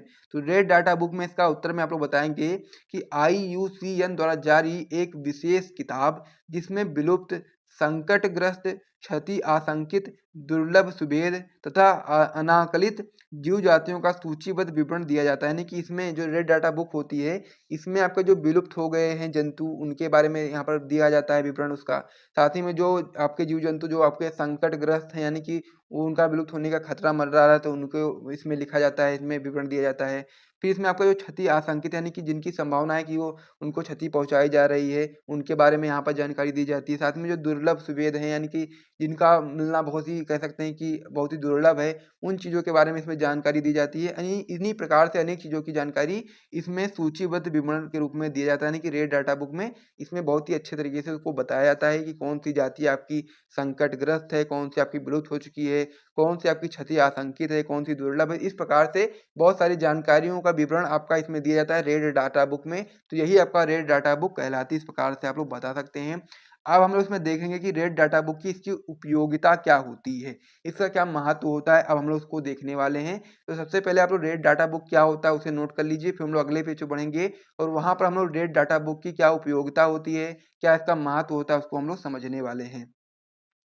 तो इसे आप लोग अपनी कॉपी में जल्दी से नोट कर लीजिए, फिर हम लोग अगले पेज पे बढ़ते हैं और रेड डाटा बुक की महत्वता को समझते हैं। तो रेड डाटा बुक की जो उपयोगिता होती है, इसमें आप लोग पहला पॉइंट बता सकते हैं कि ये पुस्तक लुप्त हो रही जीव प्रजातियों की जानकारी देती है, यानी कि ये पुस्तक जो होती है रेड डाटा बुक, ये आपका लुप्त हो रही यानी कि विलुप्त हो रही जो प्रजातियां हैं उनके बारे में जानकारी देती है। आगे आप लोग बता सकते हैं कि इससे हमें संकटग्रस्त जातियों के आश्रय स्थल की स्थिति का जानकारी मिलती है, यानी कि इससे हमें क्या प्राप्त होता है, इससे हमें यह जानकारी प्राप्त होती है कि जो जातियां आपकी संकटग्रस्त हैं उनके आश्रय यानी कि वो जहाँ पर रहते हैं उनके स्थल की जानकारी हम लोग को इससे मिलती है।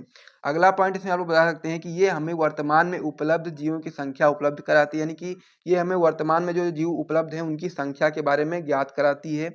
फिर आप लोग इसमें आगे बता सकते हैं कि ये पुस्तक आंकड़ों के माध्यम से लोगों को जीव संरक्षण के लिए प्रेरित करते हैं, यानी कि उनके आंकड़े जैसे बहुत सारे जीवों के आंकड़े बहुत ज़्यादा तीव्र गति से कम होते जा रहे हैं, तो उसी के माध्यम से ये लोगों को जीव संरक्षण के लिए प्रेरित करने का कार्य करती है।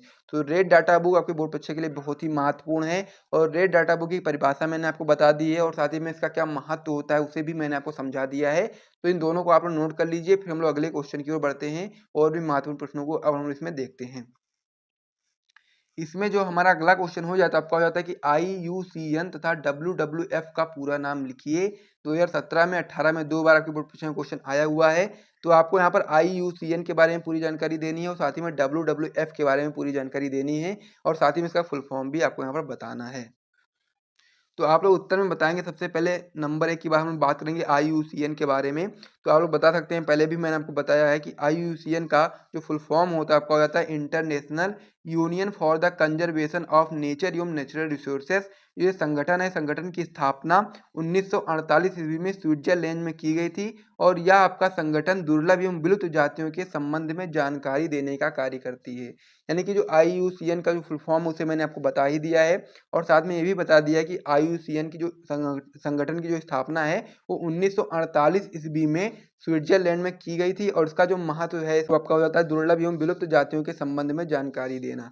तो इस प्रकार से IUCN के बारे में जो जानकारी थी उसे आप लोगों ने समझ लिया है। अब हम लोग WWF के बारे में समझेंगे। तो WWF में आप लोग बता सकते हैं कि इसका फुल फॉर्म होता है वर्ल्ड वाइल्ड लाइफ फंड या विश्व वन्य जीवन कोष, यानी कि वर्ल्ड वाइल्ड लाइफ फंड आपका होता है इंग्लिश में फुल फॉर्म। इसी को हम लोग हिंदी में बोल सकते हैं विश्व वन्य जीवन कोष। इस संगठन की स्थापना सन 1962 ईस्वी में स्विट्जरलैंड में ही की गई थी और इसके अंतर्गत वन्य जंतुओं के संरक्षण के साथ उनके संरक्षण हेतु धन का भी एकत्रीकरण किया जाता है, यानी कि वन्य जीवों के जो जीव होते हैं उनका संरक्षण तो किया ही जाता है और साथ ही में उनके संरक्षण के लिए जो राशि की आवश्यकता होती है, धन की आवश्यकता होती है, उसका एकत्रण भी WWF के अंतर्गत ही किया जाता है। तो ये भी आपका इंपॉर्टेंट था, ये भी आपका कंप्लीट हो गया है। तो ये जो क्वेश्चन था आपका IUCN तथा WWF का पूरा नाम लिखिए, तो मैंने इसमें इन दोनों के पूरे नाम भी बताए हैं और साथ ही में इसमें जो जो चीज़ें होती हैं उसे भी मैंने आपको समझा दिया है। ये भी आपका इंपॉर्टेंट क्वेश्चन था और पूरा आंसर मैंने आपको बता दिया, इसे भी नोट कर लीजिए। वो कौन सा हो जाता है, आइए हम उसको देखना स्टार्ट कर देते हैं। इस पेज को मैं यहाँ पर हटा देता हूँ। तो इसमें जो हमारा प्रश्न होने वाला आपका होने वाला है कि सहजीवन पर टिप्पणी लिखिए। वेरी इंपॉर्टेंट क्वेश्चन है आपकी बोर्ड परीक्षा में 9 में, 10 में, 11 में, 13 में, 15 में, 19 में, 22 में, यानी कि 6-7 बार पूछा गया है। आपको पता होना चाहिए कि सहजीवन क्या होता है और सहजीवन को हम लोग सहजीविता भी बोलते हैं। तो ये चीज़ आपको यहाँ पर याद रखना कि अगर क्वेश्चन में आपके सहजीविता है या फिर सहजीवन आए, बात एक ही होगी, वो चीज़ आपको यहाँ पर समझना है। यदि क्वेश्चन में पूछ ले कि सहजीविता पर टिप्पणी लिखिए तब भी आप लोग यही चीज़ बताओगे और यदि पूछ ले कि सहजीवन पर टिप्पणी लिखिए तब भी आप लोग यही चीज़ बताओगे। तो ये चीज़ आपको यहाँ पर याद रखना। तो चलिए हम लोग सहजीविता या फिर हम लोग बोल सकते हैं सहजीवन पर टिप्पणी लिखना शुरू कर देते हैं और एक एक करके सारी चीज़ों को समझ लेते हैं। तो इसमें सबसे पहले आप लोग हेडिंग लगा दोगे सहजीविता या सहजीवन, फिर आप इसमें लिखना स्टार्ट करोगे कि सहजीविता एक प्रकार की धनात्मक पारस्परिक क्रिया है, यानी कि जो सहजीविता है या सहजीवन है यह आपका एक प्रकार की धनात्मक पारस्परिक क्रिया है जिसमें 2 या 2 से अधिक जातियों के जीव एक दूसरे के साथ होते हैं। यानी कि इसमें क्या होता है कि 2 या फिर 2 से अधिक जातियों के जो जीव होते हैं वो एक दूसरे के साथ होते हैं तथा एक या सभी सहभागी जीवों को लाभ होता है। यानी कि इनमें से क्या होता है किसी एक जीव को या फिर सभी सहभागी जीवों को लाभ होता है और सभी यह सहजीविता सजीवता को संबंध के आधार पर हम लोग 3 भागों में वर्गीकृत करते हैं। तो सबसे पहले यदि हम लोग टिप्पणी की बात करेंगे तो इसमें हम लोग बताएंगे कि सजीवता जो आपका होता है यह आपका एक प्रकार का धनात्मक पारस्परिक क्रिया है जिसमें 2 या 2 से अधिक जातियों के बीच जातियों के जीव आपके एक दूसरे के साथ होते हैं तथा एक या कह सकते हैं एक या फिर बोल सकते हैं कि सभी सहभागी जीवों को लाभ होता है। इसको हम लोग क्या बोलते हैं, सहजीविता या फिर सहजीवन बोलते हैं। और सहजीविता को हम लोग संबंध के आधार पर 3 भागों में वर्गीकृत भी कर सकते हैं। इस प्रकार से आप लोग वर्गीकृत करके भी बता सकते हो। सबसे पहला पॉइंट हम बता सकते हैं सहकारिता और सहकारिता में आपके 2 पॉइंट होते हैं। आपका हो जाता है अविकल्पी सहकारिता और दूसरा आपका हो जाता है विकल्पी सहकारिता।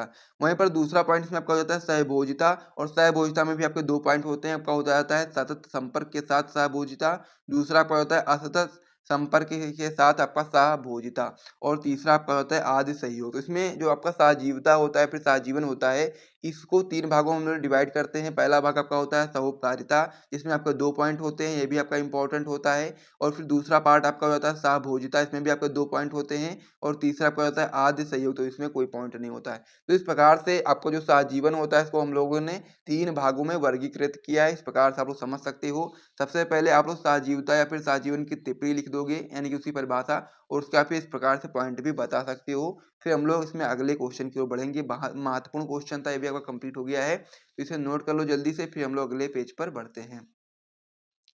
अब इसमें जो हमारा अगला क्वेश्चन हो जाता है आपका हो जाता है कि परस्परता या फिर हम लोग बोल सकते हैं सहोपकारिता, यानी कि जो सहोपकारिता होती है उसको हम लोग परस्परता भी बोलते हैं। दोनों एक ही चीज होती है। यदि आपसे क्वेश्चन में सहोपकारिता है तब भी आप लोग समझ जाओगे कि परस्परता ही है, और यदि परस्परता है तभी आप लोग समझोगे कि सहोपकारिता। इसीलिए मैंने दोनों चीज यहाँ पर लिख के बता दी है कि परस्परता ही आपका सहोपकारिता होती है। तथा सहभोजिता पर टिप्पणी लिखी, यानी कि हम लोग इसमें परस्परता या फिर बोल सकते हैं सहोपकारिता पर टिप्पणी देना है और साथ ही में सहभोजिता पर भी टिप्पणी लिखना है। ये भी आपका इंपॉर्टेंट क्वेश्चन है, वेरी इंपॉर्टेंट क्वेश्चन है। 2008 में, 11 में, 12 में, 13 में, 18 में, 19 में, 20 में, 22 में, यानी कि 7-8 बार आपकी बोर्ड परीक्षा में क्वेश्चन आया हुआ। आपको पता होना चाहिए कि सहोपकारिता क्या होती है, साथ ही में सहभोजिता पर भी आपको जानकारी होनी चाहिए। तो सबसे पहले हम लोग इसमें देख लेते हैं कि परस्परता यानी कि सहोपकारिता क्या होती है। आइए हम लोग उसको सबसे पहले देख लेते हैं। तो सहोपकारिता यानी कि जो परस्परता होती है वो आपकी 2 प्रजातियों के मध्य ऐसा सहकारी स्थायी संबंध है, यानी कि सहोपकारिता 2 प्रजातियों के मध्य ऐसा सहकारी स्थायी संबंध है जिसमें दोनों जातियों को लाभ होता है, क्योंकि दोनों जातियां एक दूसरे पर कार्यकीय निर्भरता दर्शाती हैं। यानी कि जो सहोपकारिता होती है, यानी कि जो परस्परता होती है, इसमें क्या होता है कि 2 प्रजातियों के मध्य ऐसा सहकारी या स्थायी संबंध है जिसमें दोनों जातियों को लाभ होता है। यानी कि इसमें जो दोनों जातियां होती है दोनों को भी लाभ होता है, क्योंकि दोनों जातियां एक दूसरे पर कार्यकीय निर्भरता दर्शाती हैं। परस्परता कहलाती है या फिर आप लोग बोल सकते हैं सहोपकारिता कहलाती है। आगे आप इसमें बता सकते हैं कि सहोपकारिता का यह संबंध सजीवों के सभी जगतों में देखा जा सकता है। यानी कि सहोपकारिता का यह जो संबंध होता है आपका सजीवों के सभी जगतों में देखा जा सकता है तथा यह आपका अविकल्पी तथा विकल्पी दोनों प्रकार का हो सकता है। तो इस प्रकार से परस्परता या सहोपकारिता पर हम लोगों ने टिप्पणी को समझा है, तो इसे आप अपनी कॉपी में नोट कर लीजिए। फिर हम लोग आगे बढ़ेंगे। और परस्परता तो जो क्वेश्चन था हमारा, परस्परता तथा सहभोजिता पर टिप्पणी लिखिए। तो परस्परता के बारे में तो आप लोगों ने समझ लिया है, अब हम लोग यहाँ पर सहभोजिता के बारे में समझने वाले हैं। तो मैं उम्मीद करता हूँ कि इसे आप अपनी कॉपी में नोट कर लिया होगा। तो चलिए अब हम लोग सहभोजिता को देख लेते हैं।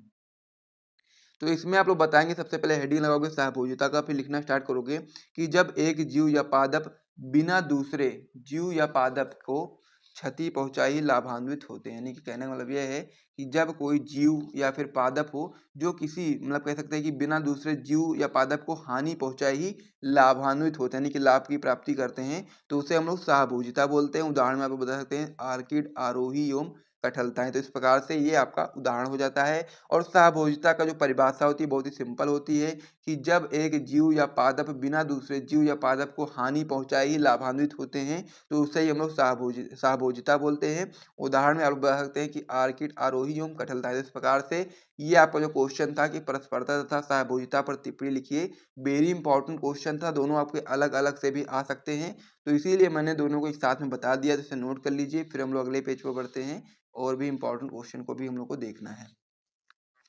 और साथ ही में यदि आपको वीडियो पसंद आ रहा है तो वीडियो को लाइक भी कर दीजिएगा।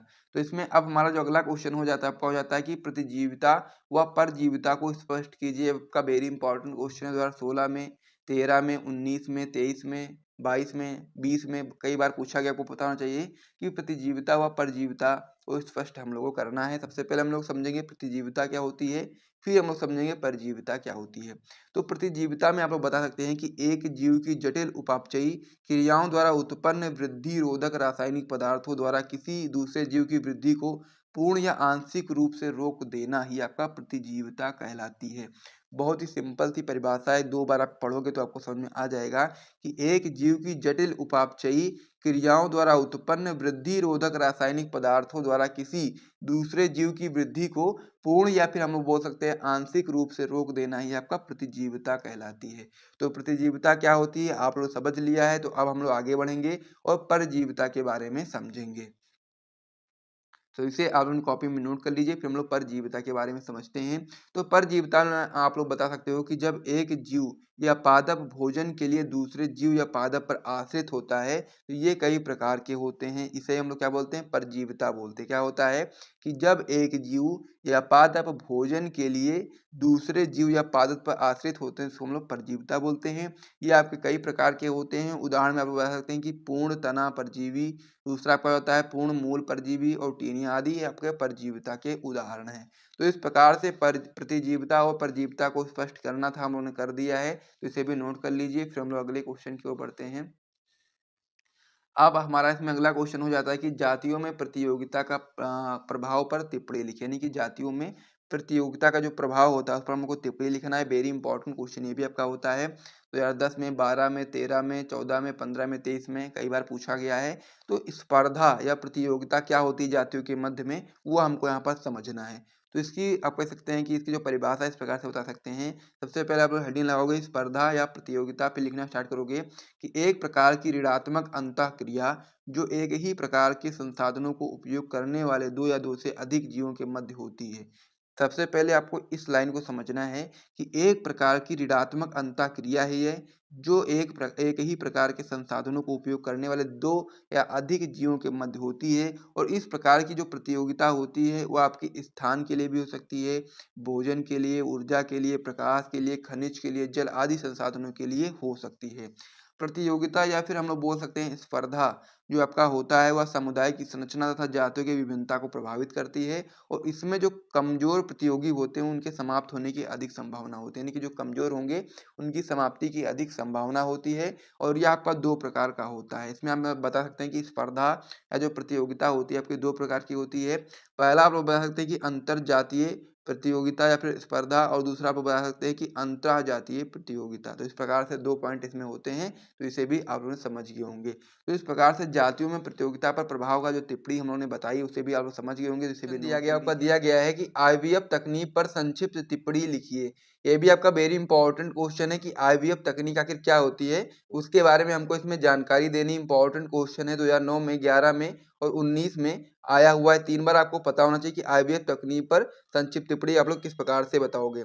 तो आईवीएफ सबसे पहले आप लोग समझोगे कि आईवीएफ आखिर क्या होता है, यानी कि जो परख नली शिशु होता है उसको हम लोग आईवीएफ तकनीक के अंतर्गत बताते हैं। आइए समझ लेते हैं। तो आईवीएफ को जब हम लोग फुल फॉर्म की बात करेंगे तो आईवीएफ का फुल फॉर्म होता है इन विट्रो फर्टिलाइजेशन, और इसको हम लोग हिंदी में बोलते हैं अंतःपात्रीय निषेचन। तो इस जो आपका आईवीएफ जो आपका तकनीक होती है इसमें क्या होता है ये हम लोग समझ लेते हैं। इसमें आप लोग बताओगे कि इस विधि में शुक्राणु और अंडाणु के मध्य निषेचन की जो क्रिया होती है वो शरीर के भीतर जैसी ही परिस्थितियों में शरीर के बाहर टेस्ट ट्यूब में कराया जाता है। यानी कि जो परख नीलू शिशु होता है इसका मतलब यही होता है, यानी कि आईवीएफ का जो तकनीक है इसका मतलब ये है कि इसमें क्या होता है कि इस विधि के अंतर्गत हम लोग शुक्राणु और अंडाणु के मध्य निषेचन कराते हैं। शरीर के भीतर जैसी जो परिस्थिति होती है उसी परिस्थिति में हम लोग शरीर के बाहर एक टेस्ट ट्यूब लेते हैं और उसमें उस प्रकार का निषेचन कराते हैं। अब इस विधि में पत्नी या फिर दाता स्त्री के जो अंडाणु होते हैं तथा पति की बात करें या फिर पति या फिर आप बोल सकते हो दाता पुरुष के जो शुक्राणु होते हैं उनको हम लोग प्रयोगशाला में ले जाकर के निषेचन कराते हैं, जिससे जायगोट या युग्मनज का स्थानांतरण पत्नी में कर दिया जाता है। यानी सबसे पहले क्या होता है कि इसमें आपका होता यह है कि शुक्राणु और अंडाणु के मध्य निषेचन की क्रिया शरीर के भीतर जैसी परिस्थिति में ही शरीर से बाहर एक टेस्ट ट्यूब में कराया जाता है। इसमें आपका जो पुरुष होता है उसका जो शुक्राणु होता है और जो मादा होती है उसका जो अंडाणु होता है दोनों को हम लोग क्या करते हैं प्रयोगशाला में ले जाकर के निषेचन कराते हैं, जिससे जायगोट या फिर युग्मनज का निर्माण होता है। और वो जायगोट या फिर युग्मनज को हम लोग पत्नी में स्थानांतरित कर देते हैं, यानी कि जिसमें भी बच्चा करवाना है उसमें हम लोग क्या करते हैं, स्थानांतरित कर देते हैं, और जिसके बाद में फिर कुछ समय पश्चात यानी कि जो समय अवधि के पश्चात शिशु का जन्म हो जाता है।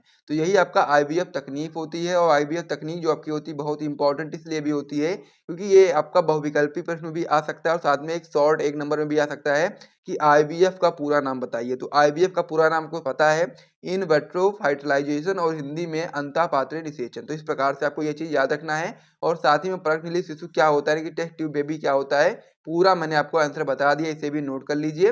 फिर हम लोग अगले क्वेश्चन की ओर बढ़ते हैं और अगले क्वेश्चन को देखते हैं। अब इसमें जो हमारा अगला क्वेश्चन हो जाता है, अभी आपका वेरी इंपॉर्टेंट क्वेश्चन होता है कि यौन संचारित रोग से आप क्या समझते हो और इससे बचने के लिए कुछ उपाय बताइए। ये भी आपका वेरी इंपॉर्टेंट क्वेश्चन है, आपको पता होना चाहिए कि यौन संचारित रोग आखिर क्या होता है और इससे बचने के लिए हम लोग क्या उपाय कर सकते हैं। तो चलिए हम लोग इसका उत्तर भी देख लेते हैं। तो इसमें आप लोग सबसे पहले हेडिंग लगाओगे यौन संचारित रोग का, फिर लिखना स्टार्ट करोगे कि ऐसे रोग जो यौन संबंधों के कारण फैलते हैं उसको हम लोग यौन संचारित रोग बोलते हैं। यानी कि ऐसे रोग जो यौन संबंधों के कारण फैलते हैं उनको हम लोग यौन संचारित रोग बोलते हैं। तो यौन संचारित से आप क्या समझते हो, आप लोग समझ गए होंगे। फिर हम लोग को इससे बचने के लिए क्या उपाय करने चाहिए उसे भी देख लीजिए। इसमें आप लोग बता सकते हैं कि यौन संचारित रोगों से निम्नलिखित साधारणता क्रियाकलाप तथा अभ्यास से बचाव किया जा सकता है। यानी कि यौन संचारित रोग से हम लोग निम्नलिखित साधारण क्रियाकलाप तथा अभ्यास के द्वारा हम लोग बच सकते हैं।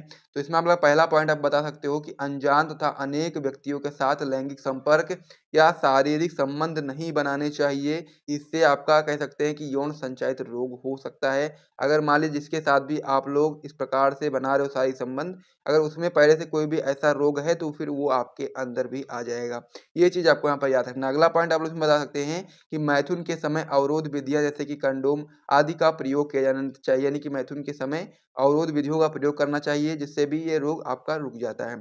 फिर अगला पॉइंट आपका इसमें हो जाता है कि लोगों को यौन या लैंगिक संचारित रोगों के बारे में जागरूकता फैलाना चाहिए। यानी कि लोगों को इस बारे में बताना चाहिए कि इन इन चीज़ों से भी रोग फैलते हैं, ताकि वो लोग जागरूक होंगे और फिर वो अगर ऐसा कोई काम करते भी हैं तो वो अवरोध विधियों का प्रयोग करेंगे, और या फिर अनजान या फिर कह सकते हैं अनेक व्यक्तियों के साथ इस प्रकार से संपर्क बनाना सेफ नहीं है। तो ये चीज़ आप लोग समझ गए होंगे कि यौन संचारित रोग क्या होता है, और इससे बचने के लिए जो आप कह सकते हैं साधारण क्रियाकलाप तथा अभ्यास है उसे आप लोगों ने समझ लिया है। तो इसे भी नोट कर लीजिए। फिर हम लोग अगले पेज पे बढ़ते हैं और महत्वपूर्ण प्रश्नों को देखेंगे। और यहाँ तक यदि आपको वीडियो पसंद आए तो वीडियो को लाइक जरूर कर दीजिएगा। तो चलिए अब हम लोग अगले पेज पर बढ़ते हैं। अब इसमें जो हमारा अगला क्वेश्चन हो जाता है वो आपका क्या होता है ये देख लेते हैं। तो आपका इसमें जो अगला क्वेश्चन होता है आपका वेरी इंपॉर्टेंट क्वेश्चन होता है कि की स्टोन प्रजातियों से आप क्या समझते हो, उदाहरण सहित समझाइए। वेरी इंपॉर्टेंट क्वेश्चन 2005 में, 7 में, 8 में, 9 में, 10 में, 11 में, 12 में, 15 में, 16 में, यानी कि 8, 9, 10 बार पूछा गया है। आपको पता होना चाहिए कि की स्टोन प्रजातियां आखिर क्या होती हैं, और उदाहरण भी हम लोग को इसमें पता होना चाहिए।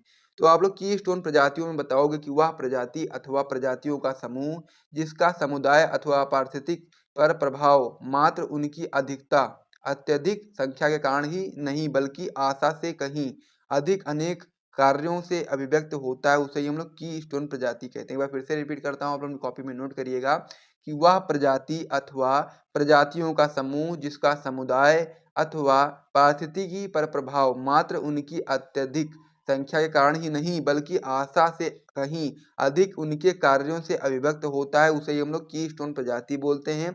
आप लोग रिपीट करो 2-3 बार, आपको ये याद हो जाएगा। आगे आप लोग इसमें बता सकते हैं कि स्टोन प्रजातियां सूक्ष्म जलवायु, मृदा की रचना तथा मृदा रसायन एवं खनिजों के स्तर को भी परिवर्तित और प्रभावित करने में सक्षम होती हैं। ये भी आपका बहुत ही महत्वपूर्ण पॉइंट है, ये चीज आपको यहाँ पर याद रखना है। आगे आप लोग इसमें बता सकते हैं उदाहरण में कि वृक्ष के नीचे प्रकाश की तीव्रता, तापमान, आपेक्षिक आर्द्रता आदि में काफी परिवर्तन आ जाता है। अतः वृक्ष के नीचे जीवधारियों की सामुदायिक संरचना, ऊर्जा प्रवाह और पदार्थों का चक्रण आदि इस वृक्ष द्वारा प्रभावित होता है। यह वृक्ष एक की स्टोन प्रजाति की तरह कार्य करता है। तो इस प्रकार से आप लोग इसे भी समझ गए होंगे कि यह वृक्ष भी आपका की स्टोन प्रजाति के रूप में कार्य करता है। तो की स्टोन प्रजातियों से आप क्या समझते हैं, उदाहरण से ही समझाइए, मैंने आपको बता दिया है। पूरा नोट कर लीजिए, वेरी इंपॉर्टेंट क्वेश्चन था ये भी आपका। तो इसको भी आप लोग बिल्कुल भी मिस मत करिएगा, 3 नंबर में अक्सर क्वेश्चन ये आता ही आता है। अब इसमें जो हमारा अगला क्वेश्चन हो जाता है आपका, बहुत ही ज़्यादा महत्वपूर्ण क्वेश्चन होता है कि मानव इंसुलिन पर टिप्पणी लिखिए। वेरी इंपॉर्टेंट क्वेश्चन 2014 में, 16 में, 17 में, 19 में, 20 में, 22 में, 23 में, यानी कि कई बार पूछा गया। आपको पता होना चाहिए कि मानव इंसुलिन आखिर क्या होता है। तो इसको क्वेश्चन को नोट करिए, फिर हम लोग उत्तर देखना स्टार्ट कर देते हैं। तो इसमें आप लोग सबसे पहले हेडिंग लगाओगे मानो इंसुलिन, फिर लिखना स्टार्ट करोगे कि इंसुलिन एक लघु प्रोटीन हार्मोन है। क्या है इंसुलिन? इंसुलिन आपका एक लघु प्रोटीन हार्मोन है। यह प्रोटीन युक्त हार्मोन अग्नाशय की बीटा कोशिकाओं द्वारा निर्मित होता है तथा रुधिर में ग्लूकोज की मात्रा को नियंत्रित रखता है। यानी कि क्या करता है? रुधिर में जो ग्लूकोज की मात्रा होती है उसको नियंत्रित करता है। और इस हार्मोन की जब अपूर्णता रुधिर में हो जाती है तो फिर ग्लूकोज का जो स्तर होता है वो बढ़ जाता है। यानी कि इस हार्मोन की जब कमी हो जाएगी तो रुधिर में ग्लूकोज का स्तर बढ़ जाता है और परिणाम स्वरूप रुधिर से कोशिकाएं ग्लूकोज नहीं प्राप्त करती हैं और यह आपका हो जाता है मधुमेह रोग, यानी कि जिसे बोलते हैं आप लोग नॉर्मल भाषा में शुगर, यानी कि डायबिटीज। तो ये चीज आपको यहाँ पर याद रखना है कि डायबिटीज किस प्रकार से होता है और फिर मानो इंसुलिन किस प्रकार से डायबिटीज में उसका कह सकते हैं सहयोग करता है, इंसुलिन हम लोग की डायबिटीज को कम करने में। तो इस प्रकार से सबसे पहले आप लोग इतना नोट कर लीजिए, फिर हम लोग अगले पेज पे बढ़ेंगे और भी चीजें इसमें बताऊंगा मैं आपको, तो उसे भी आपको नोट करना है। 3 नंबर का क्वेश्चन है तो आपको थोड़ा ज्यादा ही लिखना पड़ता है। तो इसमें अब आप लोग बताओगे क्या? आप लोग बताओगे कि सन 1982 ईस्वी में मधुमेह के रोगियों के लिए मानव इंसुलिन का सफल उत्पादन किया गया। अब ये क्वेश्चन आपका जो मानव इंसुलिन का है इस प्रकार से भी कभी कभी आ जाता है कि मानव इंसुलिन पर टिप्पणी कीजिए। तो टिप्पणी में आप लोग जितना मैंने आपको पहले पेज पे बताया था उतना कर सकते हो, लेकिन यदि पूछ ले आपसे कि मानव इंसुलिन किस प्रकार से बना, उसका प्रोसेस बताइए, तो आप लोग इस प्रकार से बता सकते हो कि सन 1982 ईस्वी में मधुमेह के रोगियों के लिए मानव इंसुलिन का सफल उत्पादन किया गया। एली लिली नामक एक अमेरिकन औषधि निर्माण कंपनी ने 5 जुलाई 1983 को 2 डीएनए अनुक्रमों को तैयार किया जो मानव इंसुलिन की श्रृंखला ए व बी के समान थे। फिर उन्होंने क्या किया ये समझते हैं। उन्होंने आनुवांशिक अभियांत्रिकी या पुनर्योगज डीएनए तकनीक का उपयोग करके इन जीन्स को ई कोलाई जीवाणु में स्थानांतरित करके इंसुलिन श्रृंखलाएं प्राप्त की और फिर उन्होंने इंसुलिन की ए व बी श्रृंखलाओं को पृथक रूप से प्राप्त करके उन्हें डाइसल्फाइड बंधों द्वारा जोड़ दिया गया और इससे उत्पादित इंसुलिन को ही हम लोग मानव इंसुलिन कहा जाता है। तो इस प्रकार से आपका जो पूरा क्वेश्चन था पूर्ण रूप से कंप्लीट हो गया है कि मानव इंसुलिन आखिर क्या होता है। और यदि आपसे क्वेश्चन 3 नंबर में आता है तो आपको इतना लिखना पड़ेगा। आप लिखोगे कम से कम 1.5 पन्ने से कम नहीं लिखना है। जब आप लोग बोर्ड परीक्षा कॉपी देने जाओगे वहां पर तो आपको लगभग 1.5 पन्ने के करीब लिखना है 3 नंबर पूरे अच्छे तरीके से प्राप्त करने के लिए। और ऐसा भी नहीं कि आपको गलत सलत लिखो, लेकिन आपको थोड़ा बहुत सही लिखना पड़ेगा। सही लिखोगे तभी आपको पूरे मार्क्स मिलेंगे। अब इसमें जो हमारा अगला क्वेश्चन हो जाता है आपका हो जाता है कि प्रतिबंधन एंजाइम क्या है, इनका कार्य लिखिए। वेरी इंपॉर्टेंट क्वेश्चन है। 2018 में, 19 में, 23 में 3 बार पूछा गया, आपको पता होना चाहिए। और साथ ही में ये आपका एक लास्ट क्वेश्चन भी है। इसी के साथ आपके जो क्लास 12 बायोलॉजी की पूरी किताब से जो 2 और 3 नंबर के जो मोस्ट इंपॉर्टेंट क्वेश्चन थे वो पूर्ण से कंप्लीट हो जाएंगे। तो प्रतिबंधन एंजाइम क्या है, इसका कार्य क्या है, आइए समझ लेते हैं। इसमें आप लोग बताओगे कि ये एंजाइम डीएनए को विशेष स्थलों से काटते हैं और ये एंजाइम केवल द्विसूत्री डीएनए पर क्रिया करते हैं। यानी कि ये एंजाइम क्या करते हैं, केवल द्विसूत्री डीएनए पर ही क्रिया करते हैं। इन्हें हम लोग आणविक कैंचिया या रासायनिक चाकू भी कहते हैं। और जीवाणु के 230 से भी ज्यादा प्रभेदों से 900 से भी अधिक प्रतिबंधन एंजाइम अलग किए जा चुके हैं। ठीक है, आगे आप लोग बता देंगे कि प्रतिबंधन एंजाइम जो आपका होता है वो न्यूक्लियस समूह के अंतर्गत आते हैं। और जो न्यूक्लियस समूह होता है आपका 2 प्रकार के होते हैं। एक आपका होता है हेक्सोन्यूक्लियेज, एक आपका होता है एंडोन्यूक्लियेज। अभी हेक्सोन्यूक्लियेज क्या होता है उसको समझेंगे, एंडोन्यूक्लियेज क्या होता है उसको भी समझेंगे। तो हेक्सोन्यूक्लियस में आप बता सकते हो कि हेक्सोन्यूक्लियस एंजाइम डीएनए के सिरे से न्यूक्लियोसाइड्स को काटता है। यानी कि हेक्सोन्यूक्लियस क्या करता है, डीएनए के सिरे से न्यूक्लियोसाइड्स को काट देता है, न्यूक्लियोटाइड्स को। और जो आपका कह सकते हैं जो एंडोन्यूक्लियस होता है वो आपका एंडोन्यूक्लियस एंजाइम डीएनए को बीच में से विशिष्ट स्थानों पर काटता है। तो इस प्रकार से वाला जो क्वेश्चन था ये भी कंप्लीट हो गया, इसे भी नोट कर लीजिए। और साथ ही में यदि आपको यहाँ तक वीडियो पसंद आए तो वीडियो को लाइक और चैनल को सब्सक्राइब करना बिल्कुल भी मत भूलिएगा, इसी प्रकार के और भी महत्वपूर्ण वीडियोस को पाने के लिए। अब इस प्रकार से हम लोगों ने क्लास 12 की बायोलॉजी में पूरी किताब से जितने भी महत्वपूर्ण व विकल्पी प्रश्न थे वो पूरा वीडियो आपको डिस्क्रिप्शन बॉक्स में मिल जाएगा, उसे देख लेना। पूरी किताब से आपको जो सबसे ज़्यादा महत्वपूर्ण लघु उत्तरीय प्रश्न थे उसका तो वीडियो आपका हो ही गया कंप्लीट। फिर आपका एक क्वेश्चन और था पूरी किताब से सबसे ज़्यादा महत्वपूर्ण अति लघु उत्तरीय प्रश्न, तो उसको भी अगर आप तैयार करना चाहते हो डिस्क्रिप्शन बॉक्स में आपको वीडियो का लिंक मिल जाएगा। तो दोनों को देखो, तैयार करो, फिर हम लोग क्या करेंगे वीडियो को समाप्त करेंगे। मिलेंगे नेक्स्ट वीडियो में, तब तक के लिए जय हिंद।